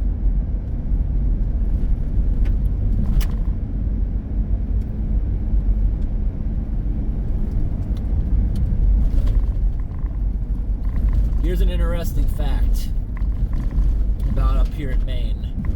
Maine has almost 2 million people in the state, but yet the upper northwest of Maine, the entire quarter of the state, has less than 10,000 permanent residents. No one lives up here unless they're somehow associated with the logging company, or they're a park ranger, or they own cabins for tourists or something like that. Just vast wilderness. And out here, it's extremely difficult to buy land because the logging companies own it. They'll lease you land very easily if you want to camp or something out here, but that's not a permanent resident.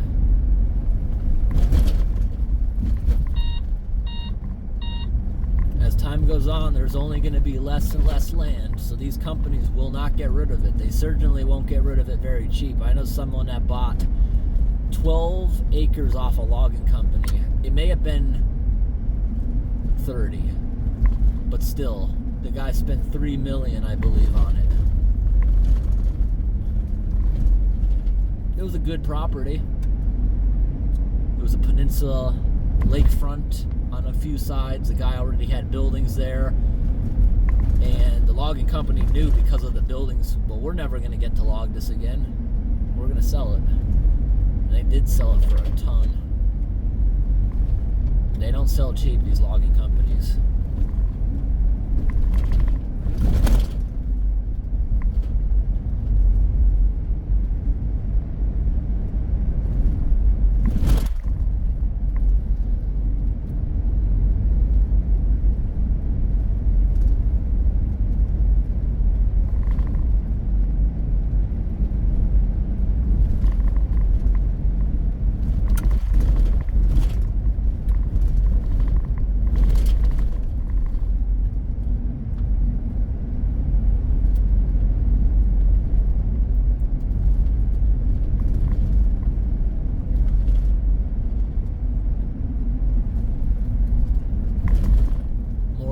Fell off of trucks.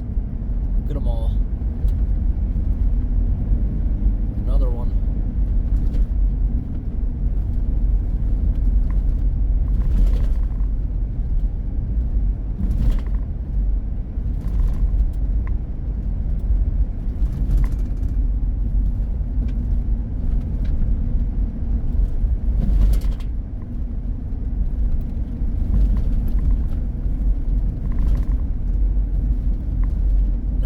Up there. See these frost heaves? These are how they're falling off of trucks.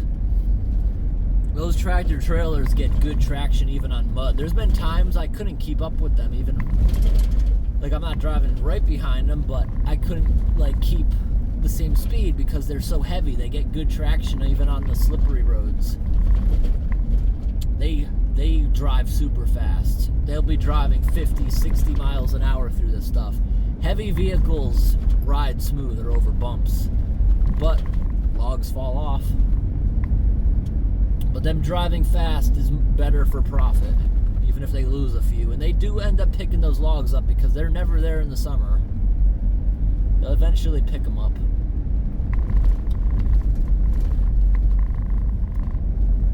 How they pick them up, I'm not sure.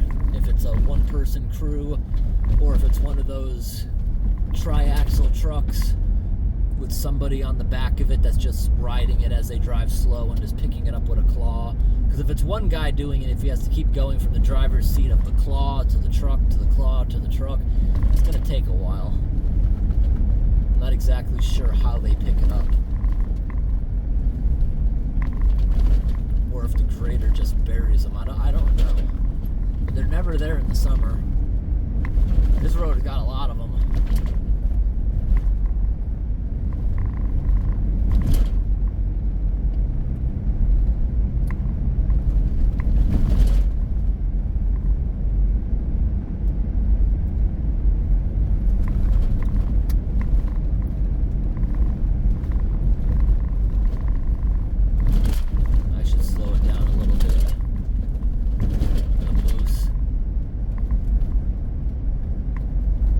Seen the video, I did hit a moose last year. I think it was like September, October, maybe it was even November, I don't know. It was sometime late last year. But it wasn't injured. I tapped it so lightly because I stopped right in time because it jumped out in front of me. I tapped it so slightly it didn't even rub the mud off the bumper. But the moose fell over, and my comment section thinks it's the moose got scared and it jumped forward. That's how it fell over. Because I didn't feel anything either. dash camera looked like I pushed it over, but the comments seemed to think I just tapped it and scared it. But it wasn't injured, it just ran away. I don't think it was injured if it didn't even rub the mud off the bumper. Couldn't even tell if I even hit it.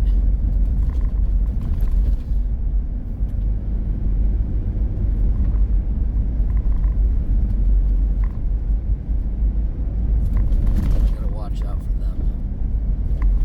When my eyeballs keep scanning back and forth from each side, stay in the center of the road.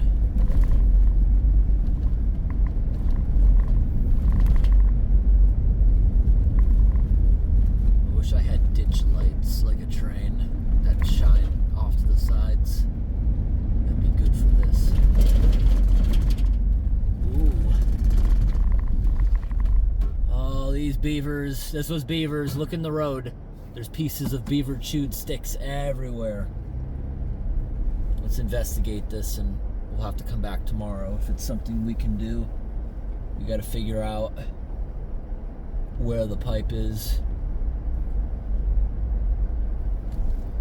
This is new. This wasn't flooding like this a couple weeks ago. I'm guessing the pipe is right there where that dip is. I want to get out for a moment and inspect. What do we got for lights?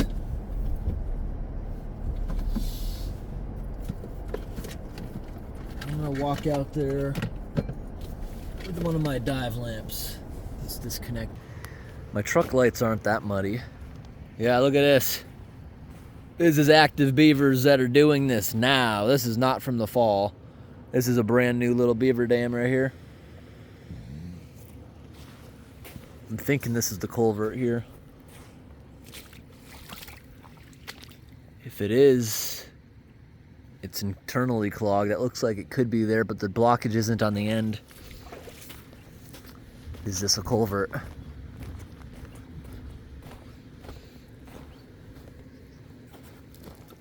Oh, wow. That is not what I was seeing on the other side, but yeah, I think it's internally clogged. That is super crushed from the log trucks. That didn't come out of the factory in that teardrop shape. Sometimes they do come out of the factory, honestly, in a oval shape. It looks like it's on the end, but it's got to be in a few feet, and there's no way we're walking in that type of pipe. I smell a skunk out here, so be cautious. Where's the mouth of it? It's a big pipe, and I don't even... Maybe it's going diagonally? Regardless of where it is, it's clogged internally, so there's nothing we can do about it. And that's definitely the pipe. And by design, they make it so it floods not over the pipe, so it doesn't wash out. And I think there's beaver chewed sticks all over the road, because at night, like right now, there's beavers in the road trying to build a dam right here. Look at all these beaver chewed sticks causing erosion. This is a ton of water too. And the only reason it's not worse, ground is still frozen here. It's only eroding what's it's slowly melting out. It looks like there's another flood up here. Let's walk up ahead a little bit. Got to keep our eyes peeled for an angry moose. I've never had one on foot be aggressive. I've had ones put their head down low and scuff their front feet like they're about to charge, but that's just a threat. Unless you're stupid and keep walking towards them, they're not gonna do much. And I don't want to change my luck by just saying that. I thought this was a culvert, it's just a hump. It is not. We gotta get back into the vehicle now. I think I'm gonna take a pee break before we get back in the truck. All right, everyone, we got you back in the windshield. I gotta step out for a moment again.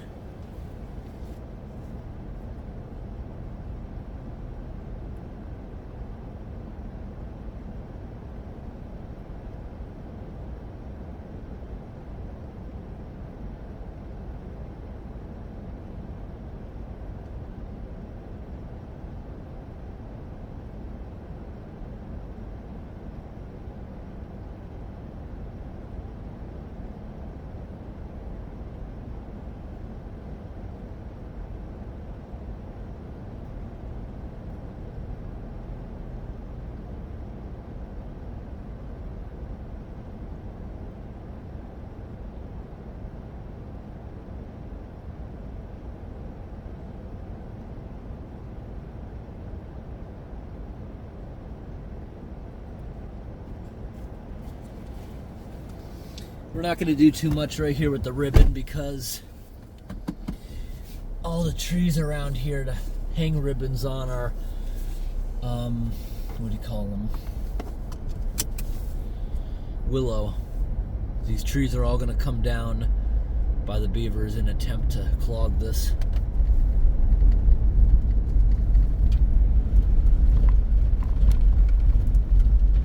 Alright, continuing on our way.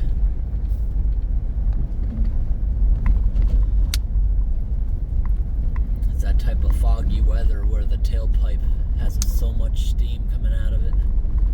That kind of night.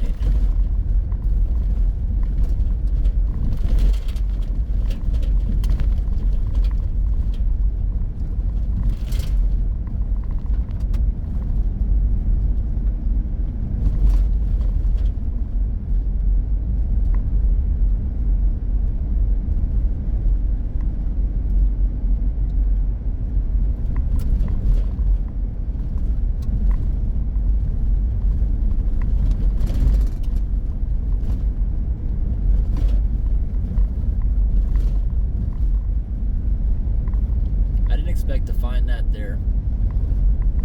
I've honestly never even seen that culvert before, and I travel this road all the time. I'm surprised that we've never had an issue there before.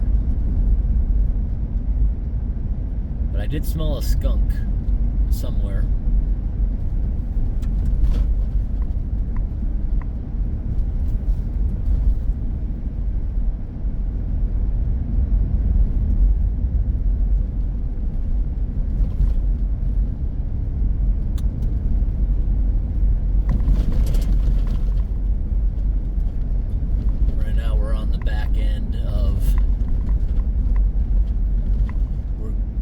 To go around back of where those tank culverts are. I'm wondering if we'll be able to access it at all from this end. I'm assuming not. I'm assuming it's going to be snowed in, just like it was at the beginning of this video still. But who knows? 2 weeks ago it was impassable, but not by a lot. Another log. More logs.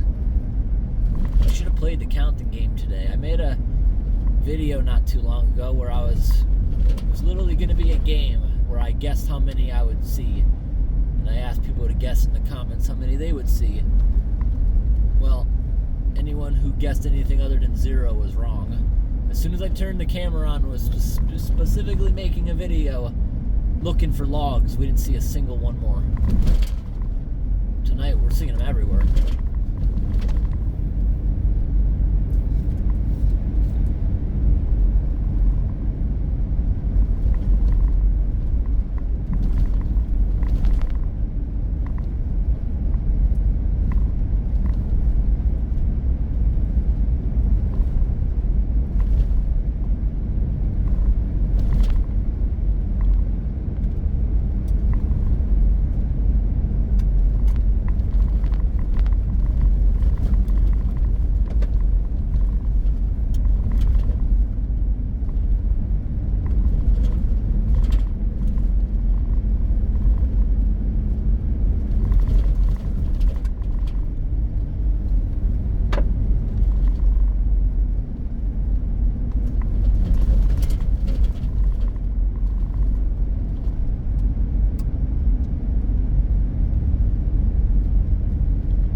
So yeah, I was mentioning that they do make culvert pipes from the factory that are shaped like an oval. It's for a situation where they can't put a pipe in super deep, whether it's bedrock or by making it super deep it would mess up the flow of the stream, or it would drain an area too much. So they make the wide ones that can handle a lot of water without having the clogging problem of putting two smaller ones next to each other. But I've never seen an oval one that small. Whether that came from the factory like that or it just got crushed, I don't know. Looking on the inside, it looked more oval, but it looked teardrop on the outside. That could just be excavator damage. But I've never seen an oval one that small. Usually the oval ones are like 5 feet wide, 3 feet tall, and bigger.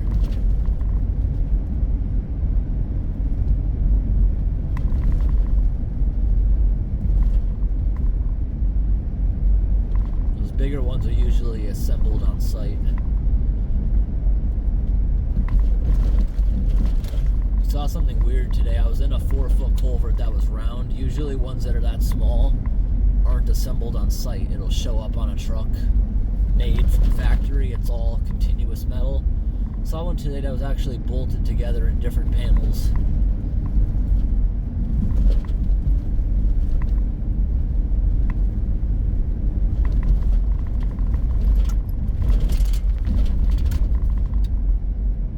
Driving a while. It's now 10 o'clock.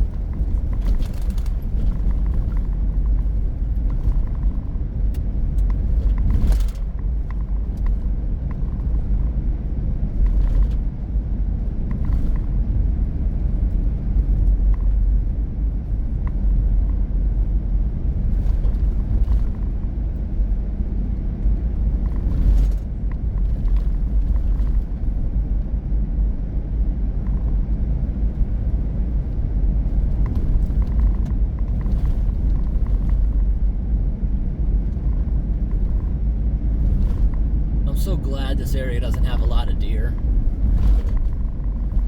I've never seen a lot of deer around here, but there's one part of Maine they're everywhere. It's the sugar farm area. It attracts them. Okay, we're leaving the main artery to the right. This is a gigantic island.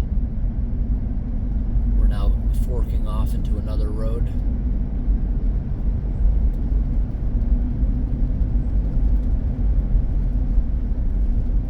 Bottom of the fork.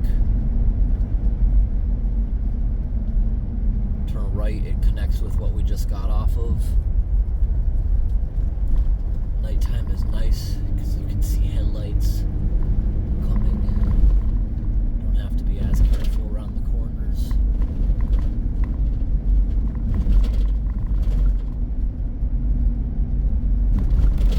Now this road here is only logged down to it's only plowed down to a certain point because there's a ranger station. Right after the ranger station, they don't plow it. So, will it be passable today? It was not a couple weeks ago. Well, we're gonna find out in like 20 minutes or so. Maybe we'll see more wildlife, so I'll keep the camera going. I'm not tonight. I appreciate everyone who likes to watch these videos. I used to not film most of this kind of stuff, but there's a few thousand people that will still watch this and like it.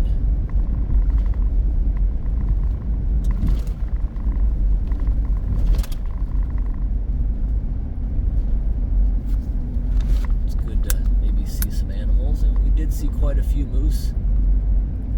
I feel like we could see more out here. Boom. That's a lot of bumpiness. Oh, come on. You didn't make noise for 2 hours. Is this road really that much worse? This road is also very notorious for clogs, but we inspected it very good in the fall, so I don't think there's anything going on up here. But we could be wrong.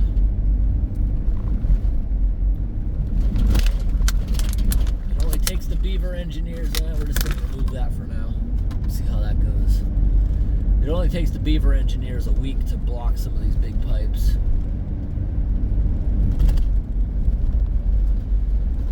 here is that culvert, if anyone remembers. The one where we found the old pickup truck in the water when we drained the pond. It's an old truck. It's like a 90-year-old truck at this point. Very, very old truck. People in my comments said it was a heavy-duty truck. It had like a 3-ton axle or something. Very heavy-duty truck. Like a dually pickup truck that's 90 years old.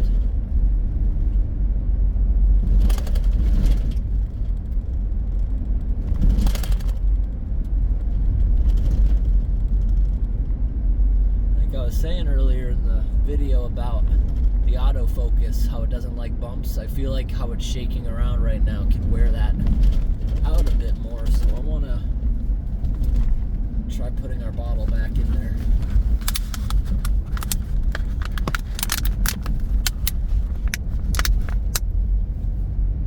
It stayed for 2 hours without moving.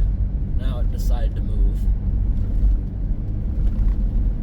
This road's a little soft. I feel it's bogging down.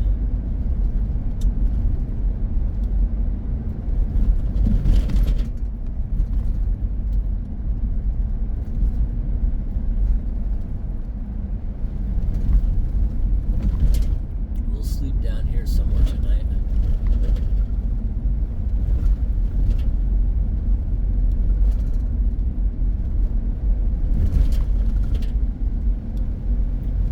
This is not a good sign. The snow is getting deeper around us. Not a good sign of what's to come.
Are most active right at dusk, like when we started the video. You can still see a little bit of sky, a little bit of blue in the sky. They're active all night, but it is starting to get late even for the moose.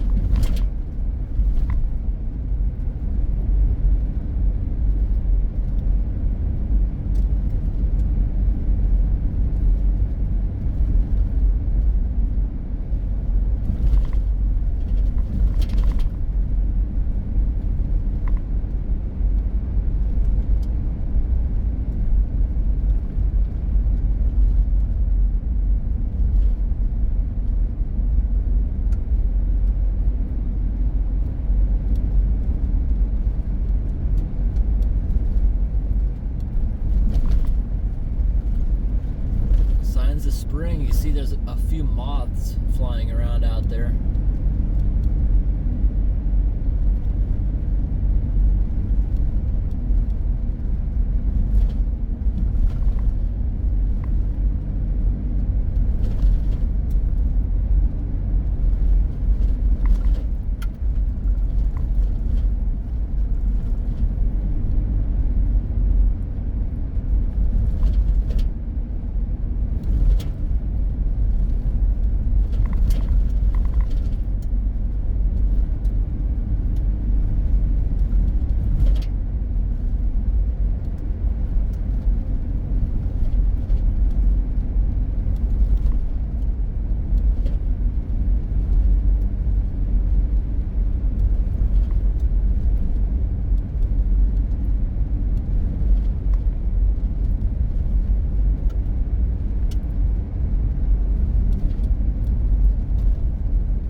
this road might not be marked extremely well if there is a hazard. It's not being used for logging. The only purpose of this being open is a ranger station down here.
Right now, that's why there's so much more snow, and the moose would honestly rather not be walking through the snow, so it makes sense why they would have vacated this area. Ooh, did we just go by the ranger station? We must have without even noticing, because now the road, I don't think they plowed this part. I think we just went by the ranger station. We may have. I don't think this is snowbank anymore. We may have just gone by it.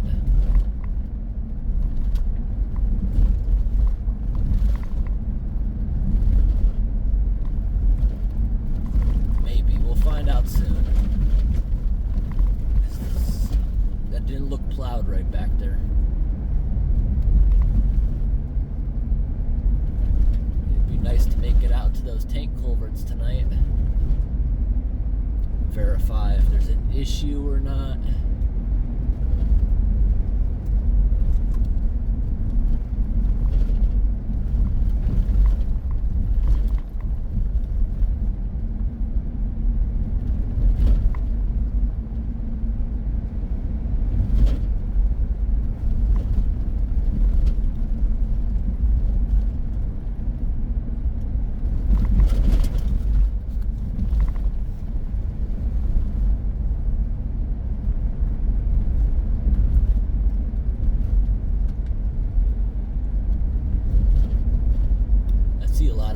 And flies around. Honestly, last week I saw mosquitoes for the first time.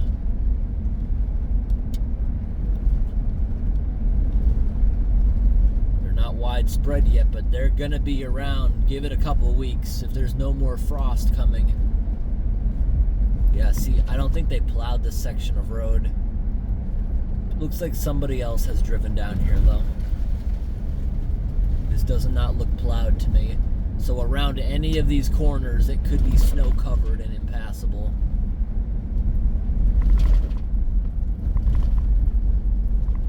It could also be unpredictable mud up here.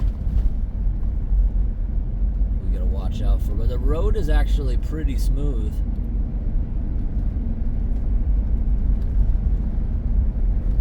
I don't think this was plowed. I think this melted out.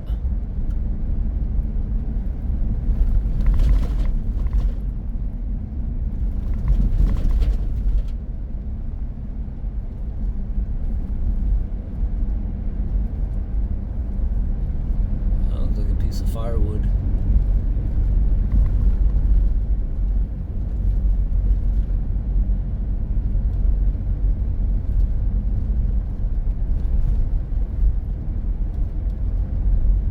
not many people have been down here this year, so use caution.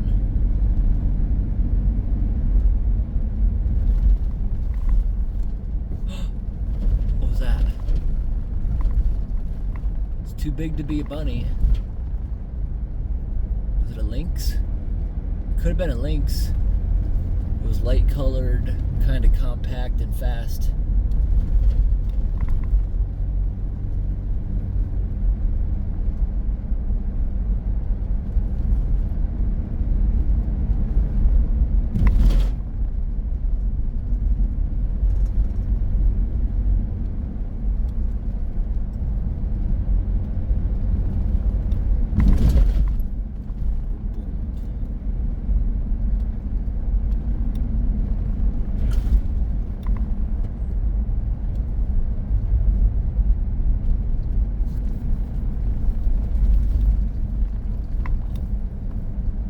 See a lot of water like that close to the road, watch it, you can get stuck and you have to winch out of that.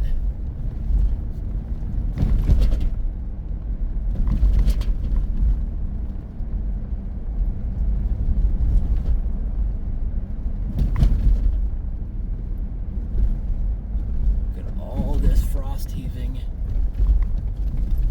This area is definitely still frozen under the road. Look at all the snow in the woods. There's a lot. In this type of area, you could still do a winter camping in May. I don't really want it. There's a lot of mud. Mud season camping does not sound fun.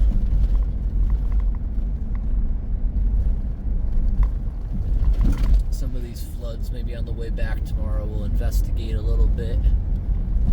A lot of them are likely frozen solid culverts under the road, which will solve them.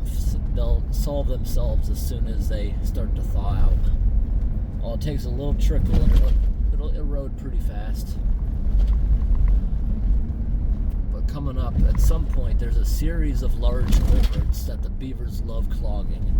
And I'm talking about big culverts. They love clogging them. Ones that are big enough to comfortably be working in. Along with a bunch of small ones, but there's this one area, it's like a 1 mile stretch that has like 12 culverts, and they're always plugging them every year. They could have got relocated, I'm not sure.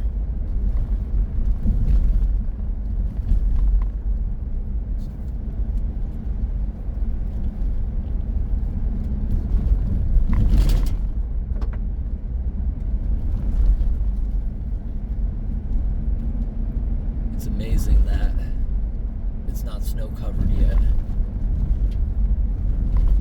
Maybe we'll get lucky because I believe we're on the sunnier sides of the roads now.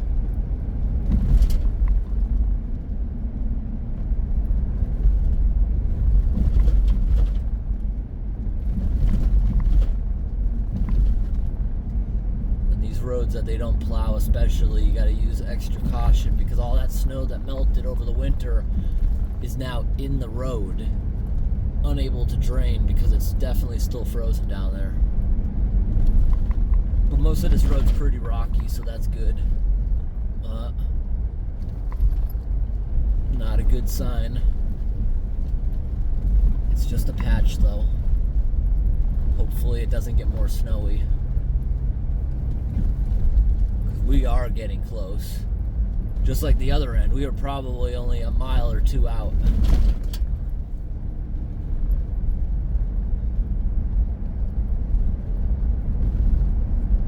These roads were a lot of fun 2 years ago, in a bad way. It was a maze. There were so many roads that were blocked off, washed out from the spring thaw, but we're not finding anything like that this time around.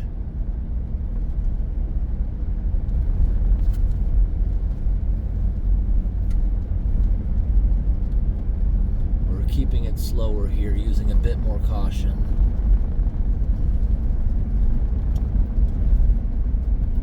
Sometimes if you do go into one of those mud pits, it'll grab only one side of the vehicle and try to veer you off. Now there's moose tracks to the left in the snow.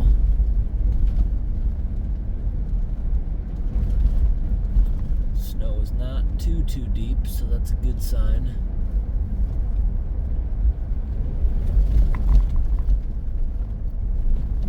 Okay, it's clearing up again.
I didn't even think we were going to get to this point in the road, so we're doing good.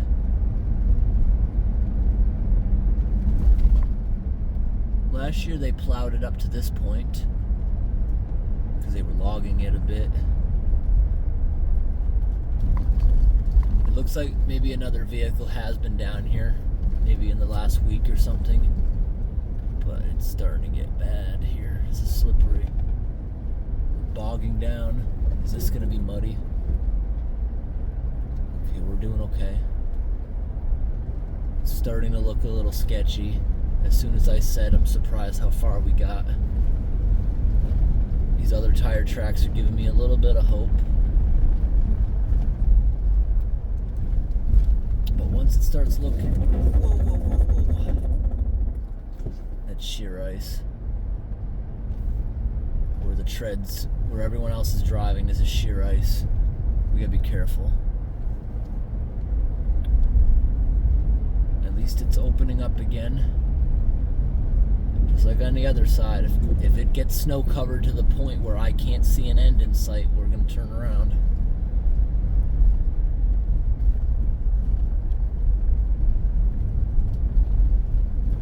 Okay, there's no more snow up here. Good sign.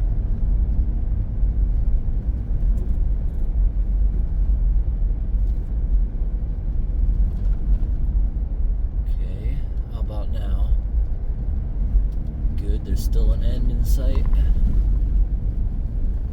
We're sinking a bit.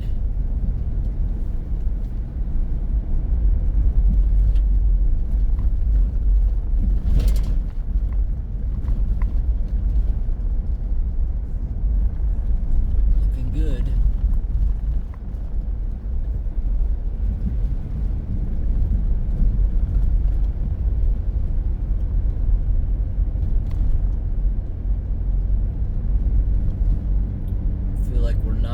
Too far.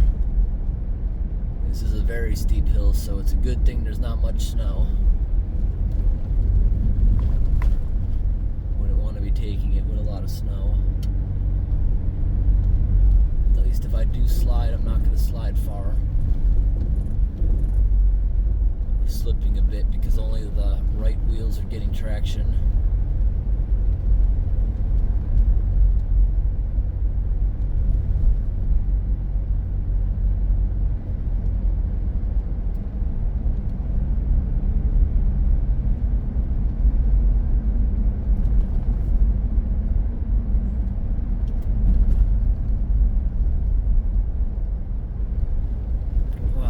Actually really open.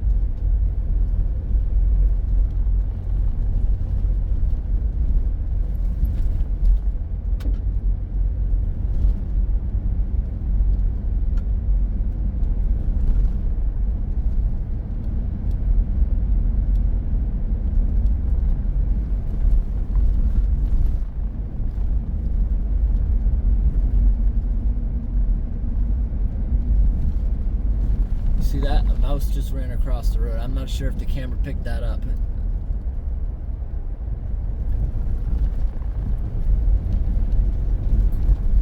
Seeing a good amount of wildlife tonight. More than usual.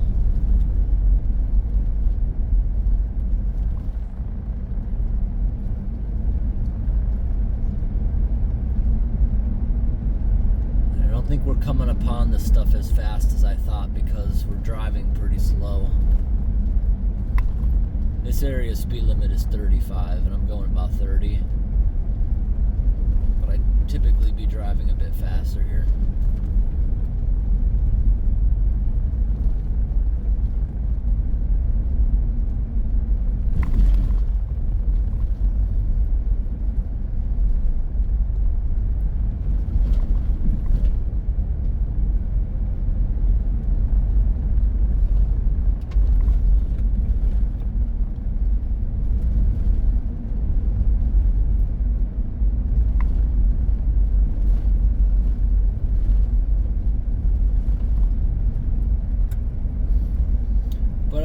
Basically, I know this is going to be a dead end because we saw a couple hours ago that you definitely cannot go through the entire thing.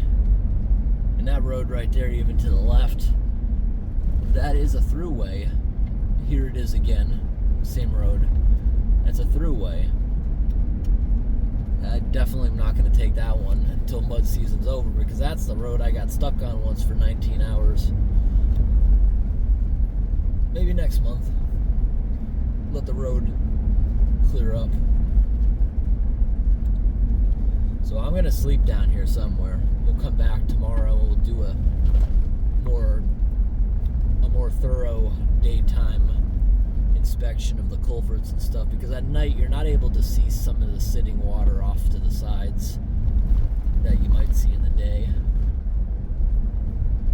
I think we just went over a culvert there. I saw some water on the sides, but I'm not sure.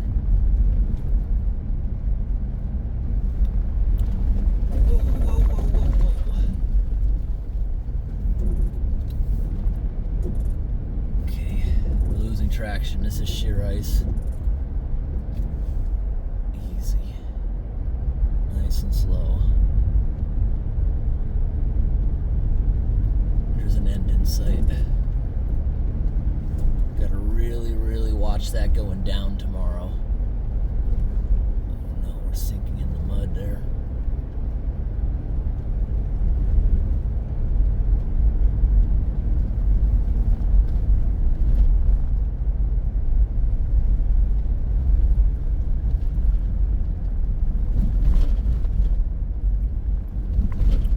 We're now going on 15 hours of doing this.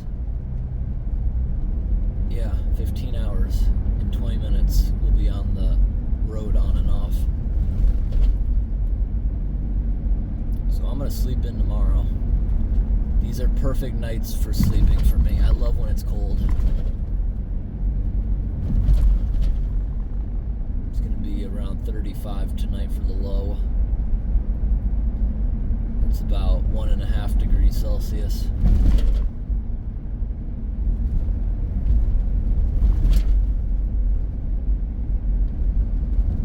Sleep well because I still got my good sleeping bag in here. Oops, slow it way down.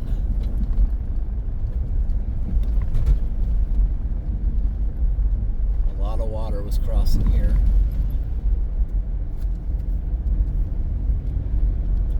Once I take the sleeping bag out in a couple weeks, once I switch back permanently to a blanket for the summer, then my good sleeping temperature is around 50, 10 degrees Celsius. Oh, that's just darkness off a hill. At first I thought that was a big flood. I did see also water sitting to our right. I don't think it's anything, but we'll check it out in the morning.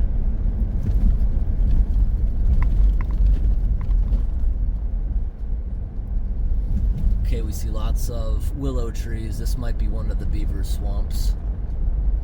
Slow it down on this ice. Yes, this is one of the Beaver swamps. They like to clog the culvert right here. Is it? Nope, The water's very low. I've never actually seen it not clogged. I have never seen that one not clogged. And right here, there's 3 pipes underneath us. I don't see it elevated. I don't see it flooding down here. That's a good sign. We're in that area where we're gonna come across a whole ton of them over the next mile. Okay, here's another one. Nothing elevated.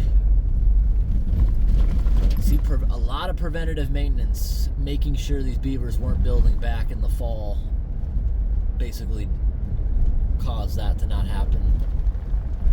But I think in the next month, there's going to be blockages forming again as everything's melting out. Okay, here's another one. That even might be my ribbon. It's possible there's beaver issues here, because if we turn the vehicle a little bit, shine our lights down in there, that water's kind of high. We're totally going to check that out in the morning. I think that's my pink ribbon. Now the moment of truth is going to be right here. Let's shine our lights down where the water's discharging. Yeah, it's clogged somehow.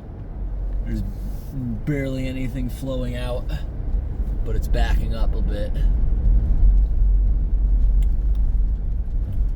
check it out in the morning when we can see better.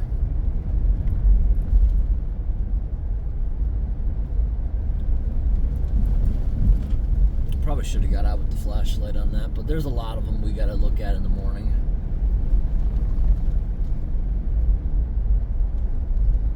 I'm hopeful, very, very hopeful for getting to that double tank culvert today from this end. We're bogging down. Oh no, not towards the ditch. This is a steep hill. We're spinning. Take it on a little more slowly. Sometimes you just want to do it slowly. The road to our right, we've been down. It's a newer logging road. It's very steep terrain. You're not going to find beaver clogs, and a lot of it doesn't even have culverts because it's temporary roading.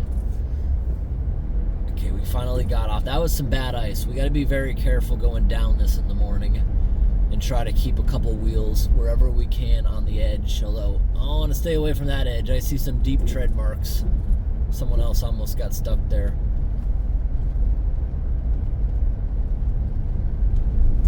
Oh no, we're sinking a lot on the edge. I don't mind getting stuck in the daytime, but I don't like having to set up the winch and all that stuff in the middle of the night. Kind of have to. If we do get stuck, I don't want to just sleep stuck, because if you see, the mud is going to harden around your wheels and stuff and make it harder to get out if you allow that.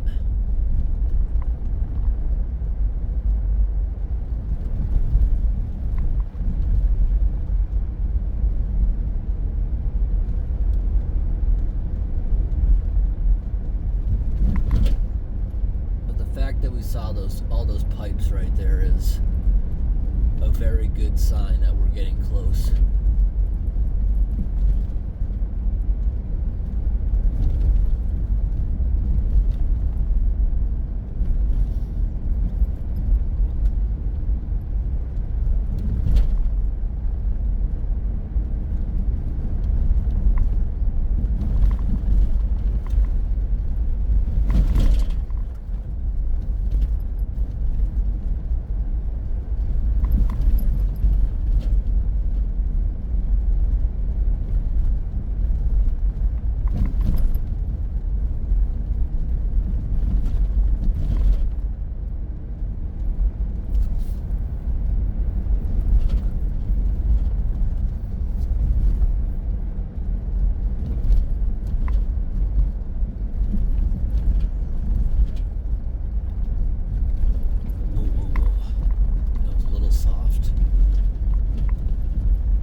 see a dark shadow. I always think it's a moose out of the corner of my eye up there.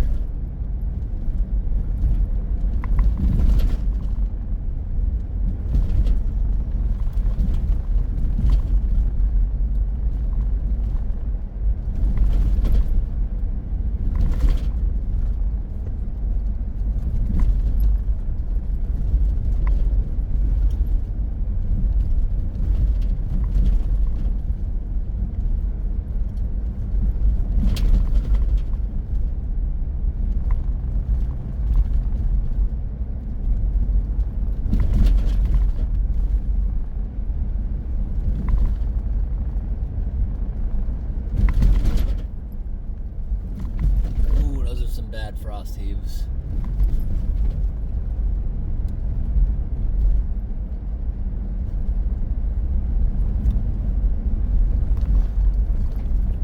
Where's the swamp with the old truck? I thought that would have been a little closer.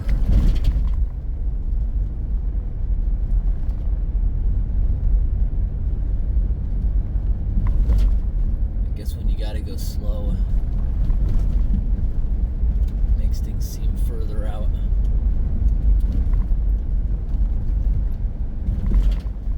We're now on 1/8 of a tank of fuel, so I'm going to start transferring fuel now. Just in case, for whatever reason, that fuel pump was ever to not work. I had it replaced about 2 months ago with a really good high quality one compared to what was in it from the factory, because I had a couple of moments it didn't work, and I don't need that to happen out in a place like this. Thankfully, it decided to not work in Florida, where there's gas stations everywhere. Okay, you gotta be careful here. I can tell that dirt is soft on the edge and partially eroded. We're also going up on a tall embankment here, so we could easily get permanently stuck. Go very, very slow over this elevated culvert pipe. Very, very slow. There's no room for slippage. We could literally flip. Now that dirt there on the side I don't think is soft, but I'm gonna not touch it just in case.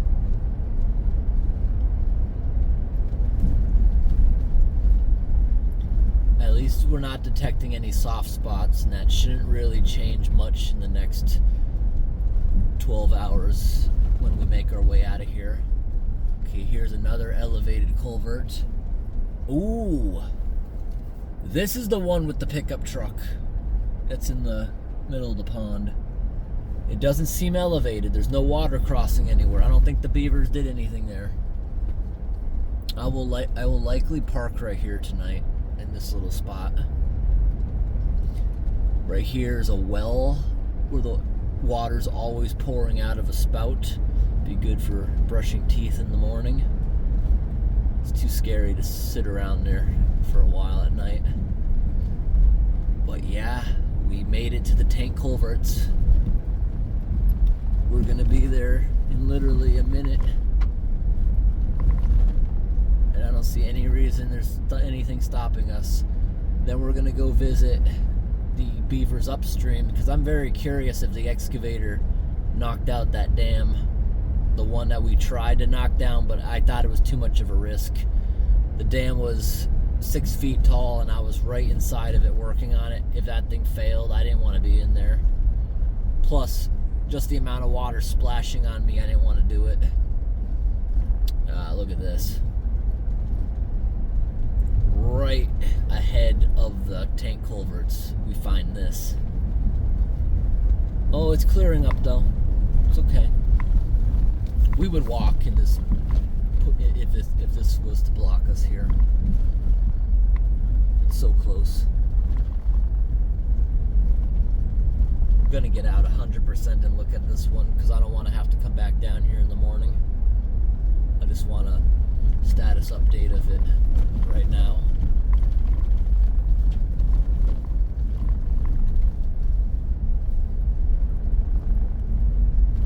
Here we are. Oh man, this is not a good sign. The beavers might be back. Oh my gosh, look at all the erosion. Maybe it was just spring floods, but this year didn't really have much floods, so I'd be surprised. Although up here in the wilderness where they had so much snowpack, maybe they did. And I'm not gonna try going forward and doing a loop. We're gonna hop out for a moment. I just wanna take a look at this. Hear that noise? That's my fuel pump. We're already back up to a quarter tank. It takes about 40 minutes to transfer. I think it was just a flood. I don't think it's beavers. I think it's just a flood. How big of a flood? Did it put this up here? Was the water that deep? Oh wow, this must have been a massive flood if these giant pipes couldn't handle it. But by design, it will flood downstream. Wow, the water looks so clean. This used to be a massive beaver pond. This is where the angry beaver chased me. I'm gonna get down. I just want to take a look in the pipe. I don't think there's anything. I don't think it would have survived this amount of spring thaw current.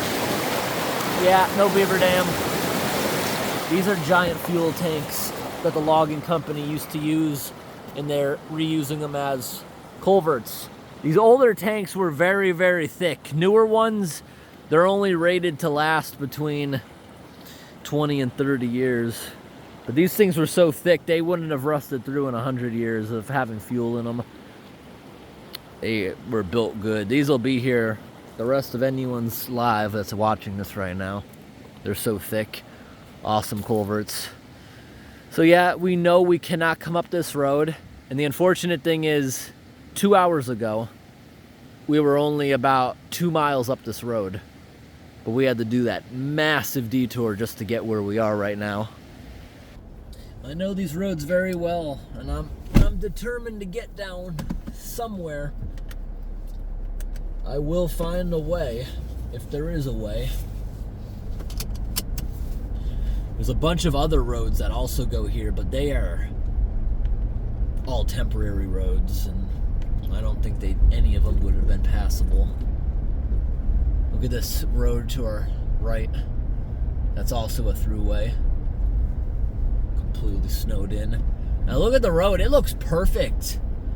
Imagine if where we were blocked was only a couple 100 feet or something like that. It very well could be. The road looks perfect there, but we have no reason to go up there. There's never a blockage in this little section here, so gonna back up, turn around. Now we're gonna go to the presumed to be active beaver swamp, and if they don't get relocated, eventually their offspring is eventually going to make their way down here only half a mile and clog this up. It's going to take us a couple of miles on the roadways, but through the water it's not very far. Be careful here, don't want to slip off. Wow, I wish I was here during that spring thaw. But during that, I bet the roads were still snow covered. This was a ton of water to wash out all this. Oh, I'm sorry. You guys don't have a great view. I was in the panoramic mode, which doesn't absorb very much light.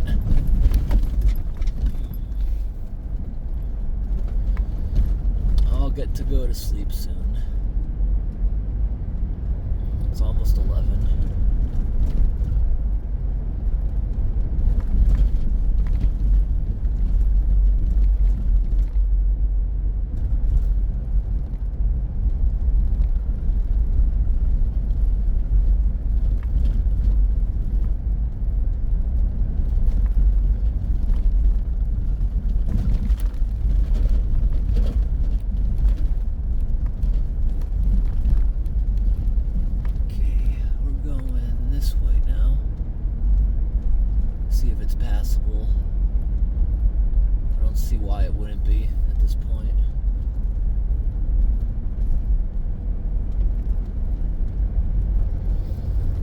I think I'm the first vehicle of the year up here.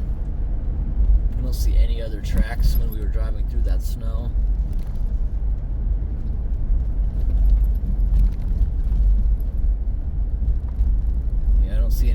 tracks here either. Everything I'm seeing is snowmobile.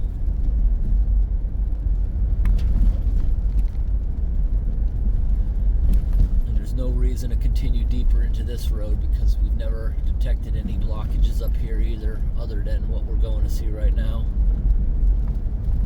Ooh, gotta be careful. That is very soft shoulder there. Let's get in and get out of this. This is also the location where there was the beavers cut down a tree that fell on the road, and we just dragged it off and left it in a clearing.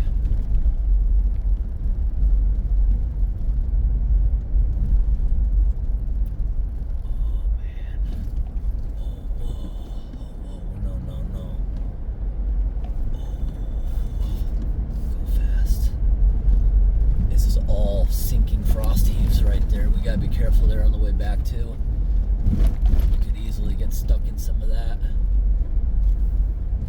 That wasn't a good spot. You saw how it was all rippling and sinking.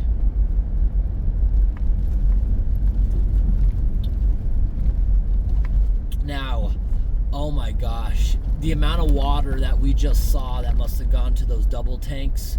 Up here is only a single tank. I wouldn't be surprised if this road is very, very damaged. Or maybe it occurred when the road was frozen and there's no damage.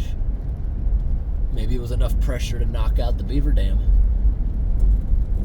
That's why I'm determined to come up here.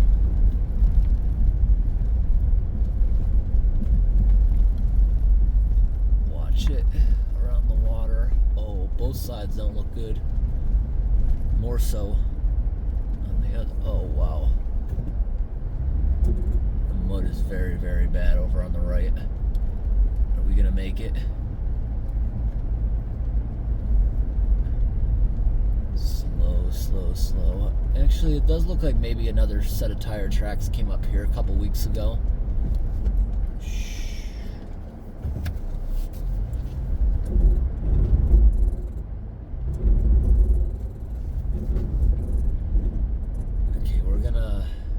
This in a different setting for a moment. I haven't done this in a while. There it is. Traction control off. That should avoid that issue. I'm gonna lock the differential too.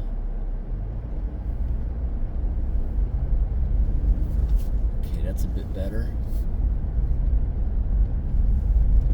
Because I want to go very slow. With the differential unlocked, it's not giving you the best traction. Okay, we made it to the end. We'll have to be careful on the way down. We'll keep that stuff off. I don't even think the differential locked. I think it's just traction control off because the differential is flashing as if it's not engaging. Back up. I think I'm doing something wrong. It's still flashing it. It's not locking.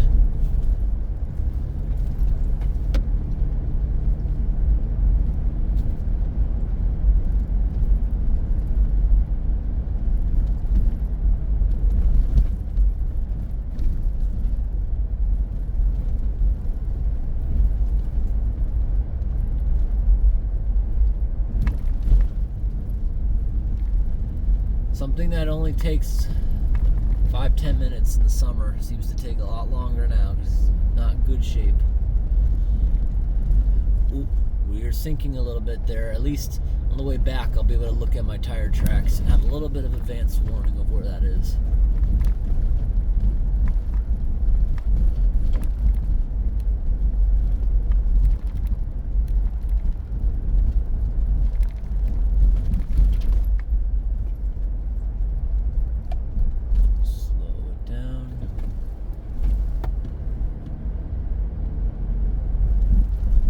Potholes in this case are a good sign because that means the road is hard for it to not just become one big mud hole.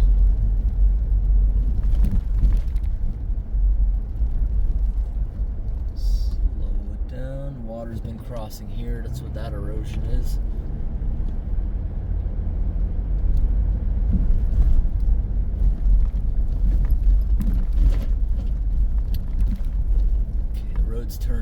think it's right here, honestly. I think it's right here. I think this is going back down into that river valley.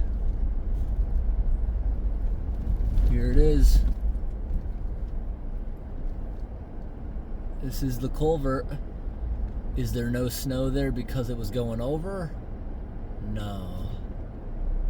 They had to have unclogged it because, look, there's no evidence of the grass being pushed over.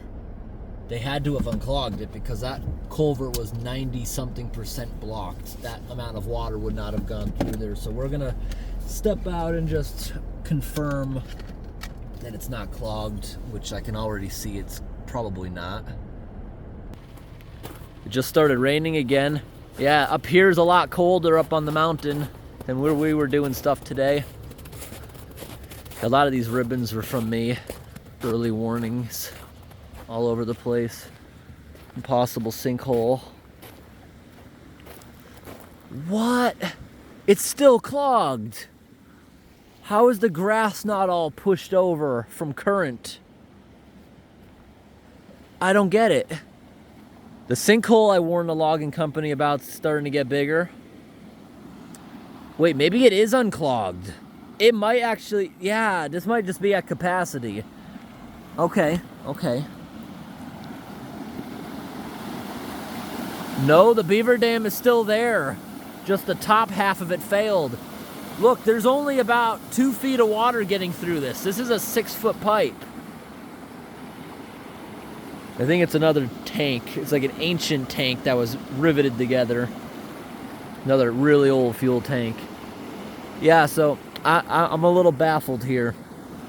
If this only has 2 feet of clearance, where did all the water downstream come from? Does the river collect water from another river coming into it? Did a lot of that current not even come from here? Because, look, not even the snowmobile marks right there got scuffed off. There was not water going over this road. There would have been grass pushed over. Somehow it's all fitting through there. But still, that is a massive amount of current coming out, so maybe somehow it just managed to handle it. But I think, look at the riverbed. It's only like half of what it is down there. I think it's collecting from somewhere else. And actually, it's starting to snow right now. We have mixed precipitation. What's the maximum the temperature can be when it's still snowing? I believe it's something, it's a high temperature you wouldn't expect. But yeah, we're gonna turn around. Up there looks like it's just gonna get worse and worse. This road just gains elevation like crazy over the next couple miles, so we're not gonna attempt to go any further out. But the dam is there, and to be honest with you, if we can manage to get out here again while that dam is like half knocked down, we could maybe manage to get it completely down. But I bet you as soon as these flood waters recede, beavers are gonna build it right back. The only reason the beavers haven't fixed it is because they can't. They'll get swept away. I got a hilarious video of a beaver building a dam, and the dam fails in front of their eyes, makes a huge crashing noise because they try to clog up something that I just unclogged while the current is still way too high. I can't see good behind me, and I don't like backing up around this corner. Okay, we're going to sleep now.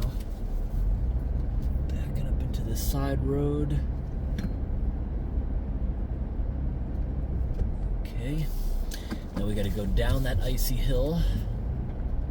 It's still flashing. I'm not sure if it's engaged or not. I don't think it is if it's flashing. So we're just going to shut that off. Yeah, I'm very sleepy. It's now 5 after 11. We'll be back in like 15 minutes to where I'm going to sleep. Be nice and peaceful. No one drives out here. It looks like there might be another set of tire tracks from this spring, maybe a week ago or so, when it was a little bit more snowy. Maybe someone with a much higher lifted truck came out here. But that's one person all of 2025 that's driven a car or truck down here. A lot of snowmobiles use this though. Every logging road is open to snowmobilers as long as it's not plowed. And the inactive roads you can use ATVs on, typically. We gotta watch it. Some of these areas were sketchy. That frost heave section is the most I'm worried about. But we got through it pretty good.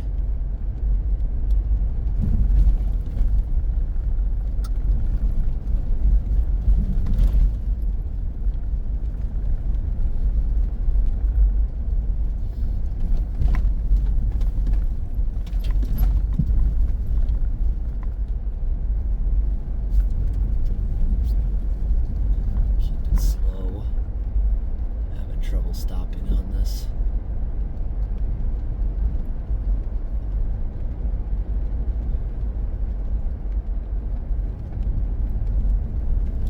Just like train tracks, we're following exact wiggles of before.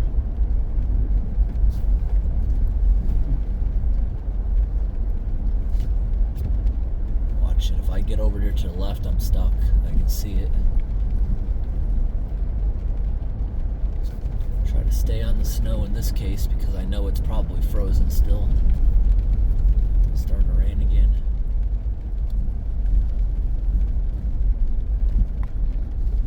Slow it down. It's extremely muddy on the left. Don't want to slide onto that area. Just go slow, keep it on the snow because it's likely still frozen.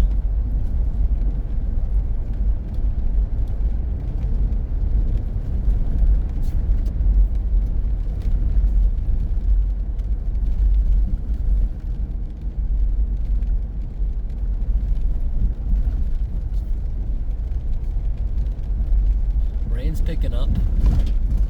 Hopefully we don't wake up to a nightmare in the morning. I'm not quite sure what the forecast is. Probably should have checked that.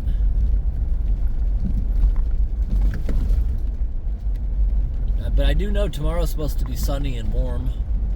Oh, here's the frost heaving part. Isn't this it? And we got through it pretty good. Didn't seem as ominous coming back.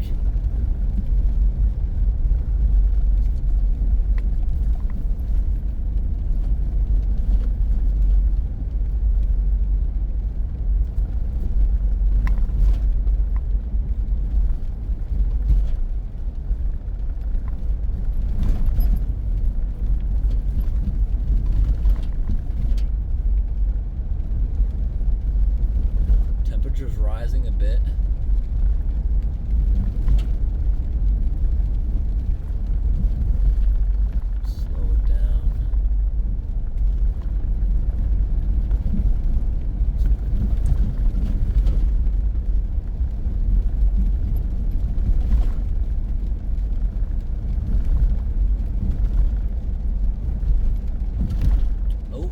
Back to the road where the tank culverts are, so we're gonna sleep in like 2 minutes. Coming up is that parking space I want to use.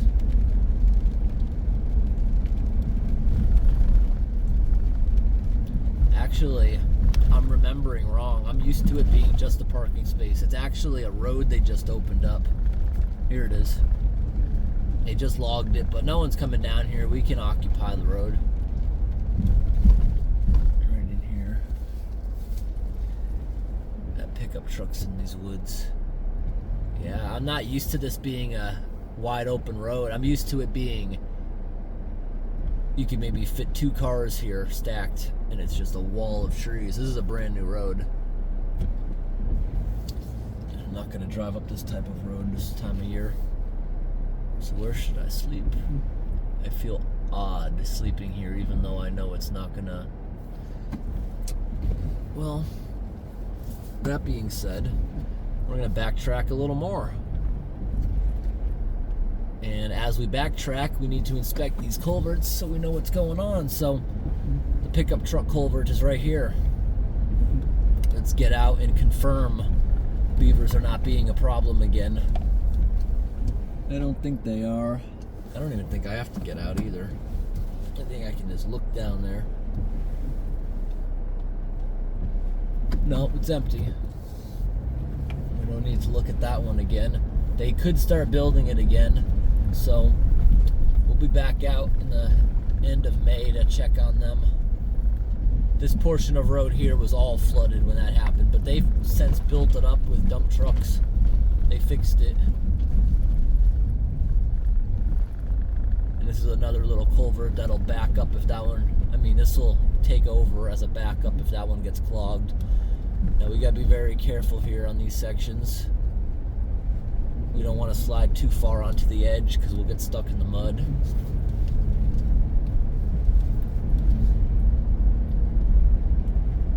We'll also get out at those ones I was unsure of where it looked high on one side, and we'll determine whether it's something we could do or not in the daytime. And we're actually, it's fine. We can look at it all now. Even though I'm probably one of 2 vehicles that have been down here all of 2025, I still don't feel right blocking a road, or even if I'm off to the side, I feel weird. Even though I know a tractor trailer is not going to come down here in these conditions, but maybe part of me just wants to see down here tonight. Since we've basically hit snowed in dead ends, there's nothing we can do down here. This culvert's good, and I've woken up a bit too, but I should sleep really good today. I haven't had any caffeine or anything like that all day.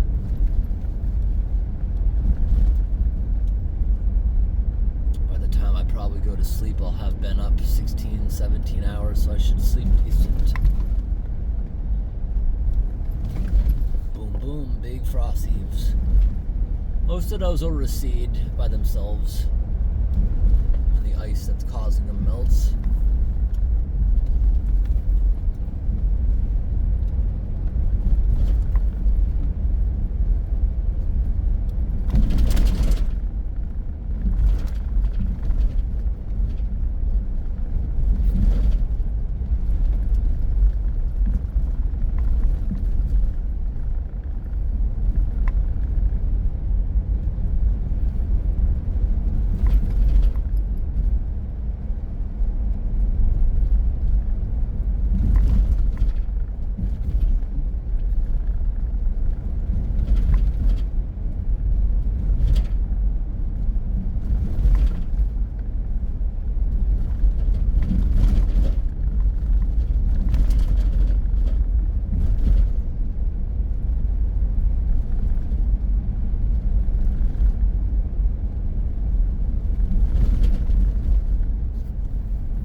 Stuff soon. It's far out here.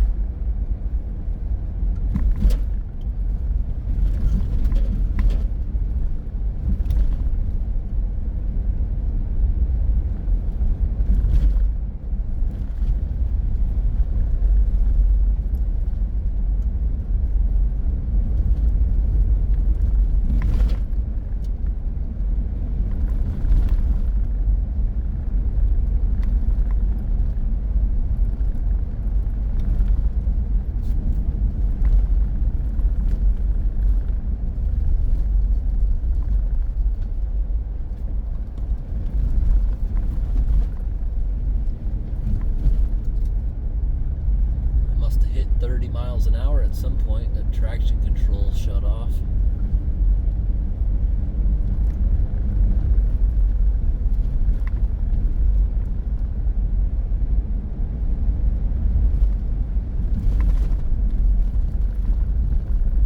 Alright, is this that super steep snowy hill? Oh, we're sliding. We're gonna crawl down it. This could be bad. You see to the left that big rut? We don't want to get stuck in that like someone else did.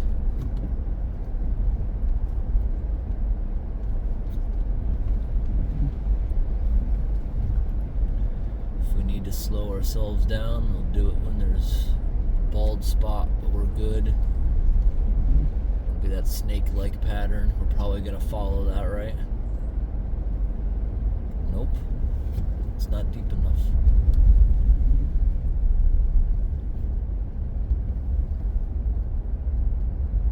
Very, very slow. Very steep hill.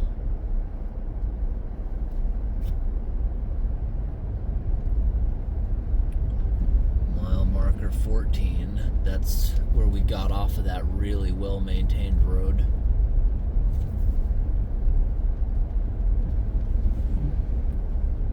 Hey, right now, I'm stuck in a rut. I can turn the steering wheel back and forth both ways as much as I want. It's not making a difference. We're just going forward. It's like the steering wheel is literally doing nothing. We have absolutely no control right now other than stopping. Stopping's still working. Alright, now we got some of our steering back. Was this the steep hill? I feel like it was. Wasn't that bad. Here's a little spot we could park for the night potentially, but I'm gonna keep going.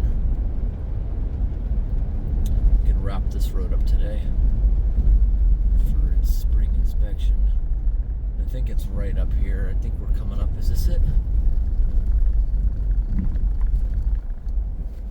I think this is it. Wrap this one up tonight.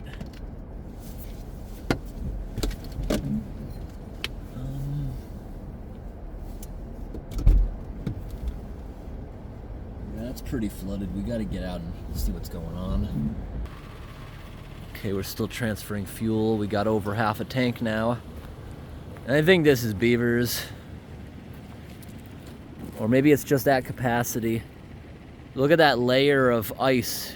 It's amazing it didn't start floating up. It's got lots of silt on it. It looks kind of pretty. It could just be at capacity.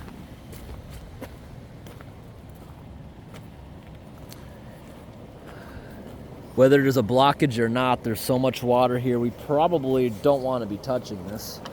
Too dangerous. Yeah, it's Beaver's all right. Storm surge broke half the dam, but they'll be sure to fix that. So if this one's still a problem in a couple of weeks when it's safer and not as much storm surge, we'll come back out. Ooh. Flies are coming out already. Good amount of current coming out. It's just dark water. That's why I didn't think there was anything. Is there really only one pipe here? I thought I remembered two. Was there another one completely plugged, or am I thinking of a different spot? Wow, look at some of these logs. Did they pick those up? Or they definitely didn't go over the road. Not this year. Those are a lot of our ribbons there. See, I'm the guy who likes tying around a stick and bringing it up there. I feel like there might be another one. I don't think this is the same location I'm thinking of. But we unclogged this one last year, and we will unclog it again if it's safe to do so on another occasion. All that storm surge you're seeing there, that is not safe to get anywhere near that. And I don't even think I could get in that. I think it would just sweep me away. Pretty impossible to do that one right now by hand. Maybe in a couple of weeks when the snow is completely gone, that storm surge won't be there. But at that point, the beavers might build it up to a dangerous level, but only time will tell. We will see. I mean, this area looks like it could have gone underwater a little bit. But it's okay. A day's difference would not have mattered. That's gonna keep flowing like that.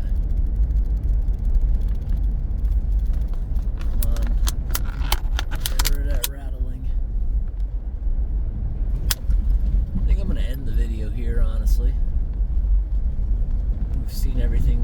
see as soon as we shut the camera off, a big moose is gonna run across the road. Here's another one, another culvert, but this one's pretty drained. Yeah, I can even see the pipe sticking out of the water almost all the way. Now this one they always clog. I'm so surprised to see this one drained. They may have relocated a lot of beavers. Who knows? We might not have any problems on this road this year. Honestly, I think we will. I've seen some fresh beaver material there, especially that one that we got out that I showed you at the very end of the road there. That, I think they're still there. But we can't really do much about that unless we can beat them back after the storm surge. Wow, a 3-hour vlog. I don't know if we've ever done that before. And they're right there to the left. That's some of the water I also mentioned on the way in that's sitting there. No culvert. It's just a pool along the ditch. We're gonna make this a full 3 hours.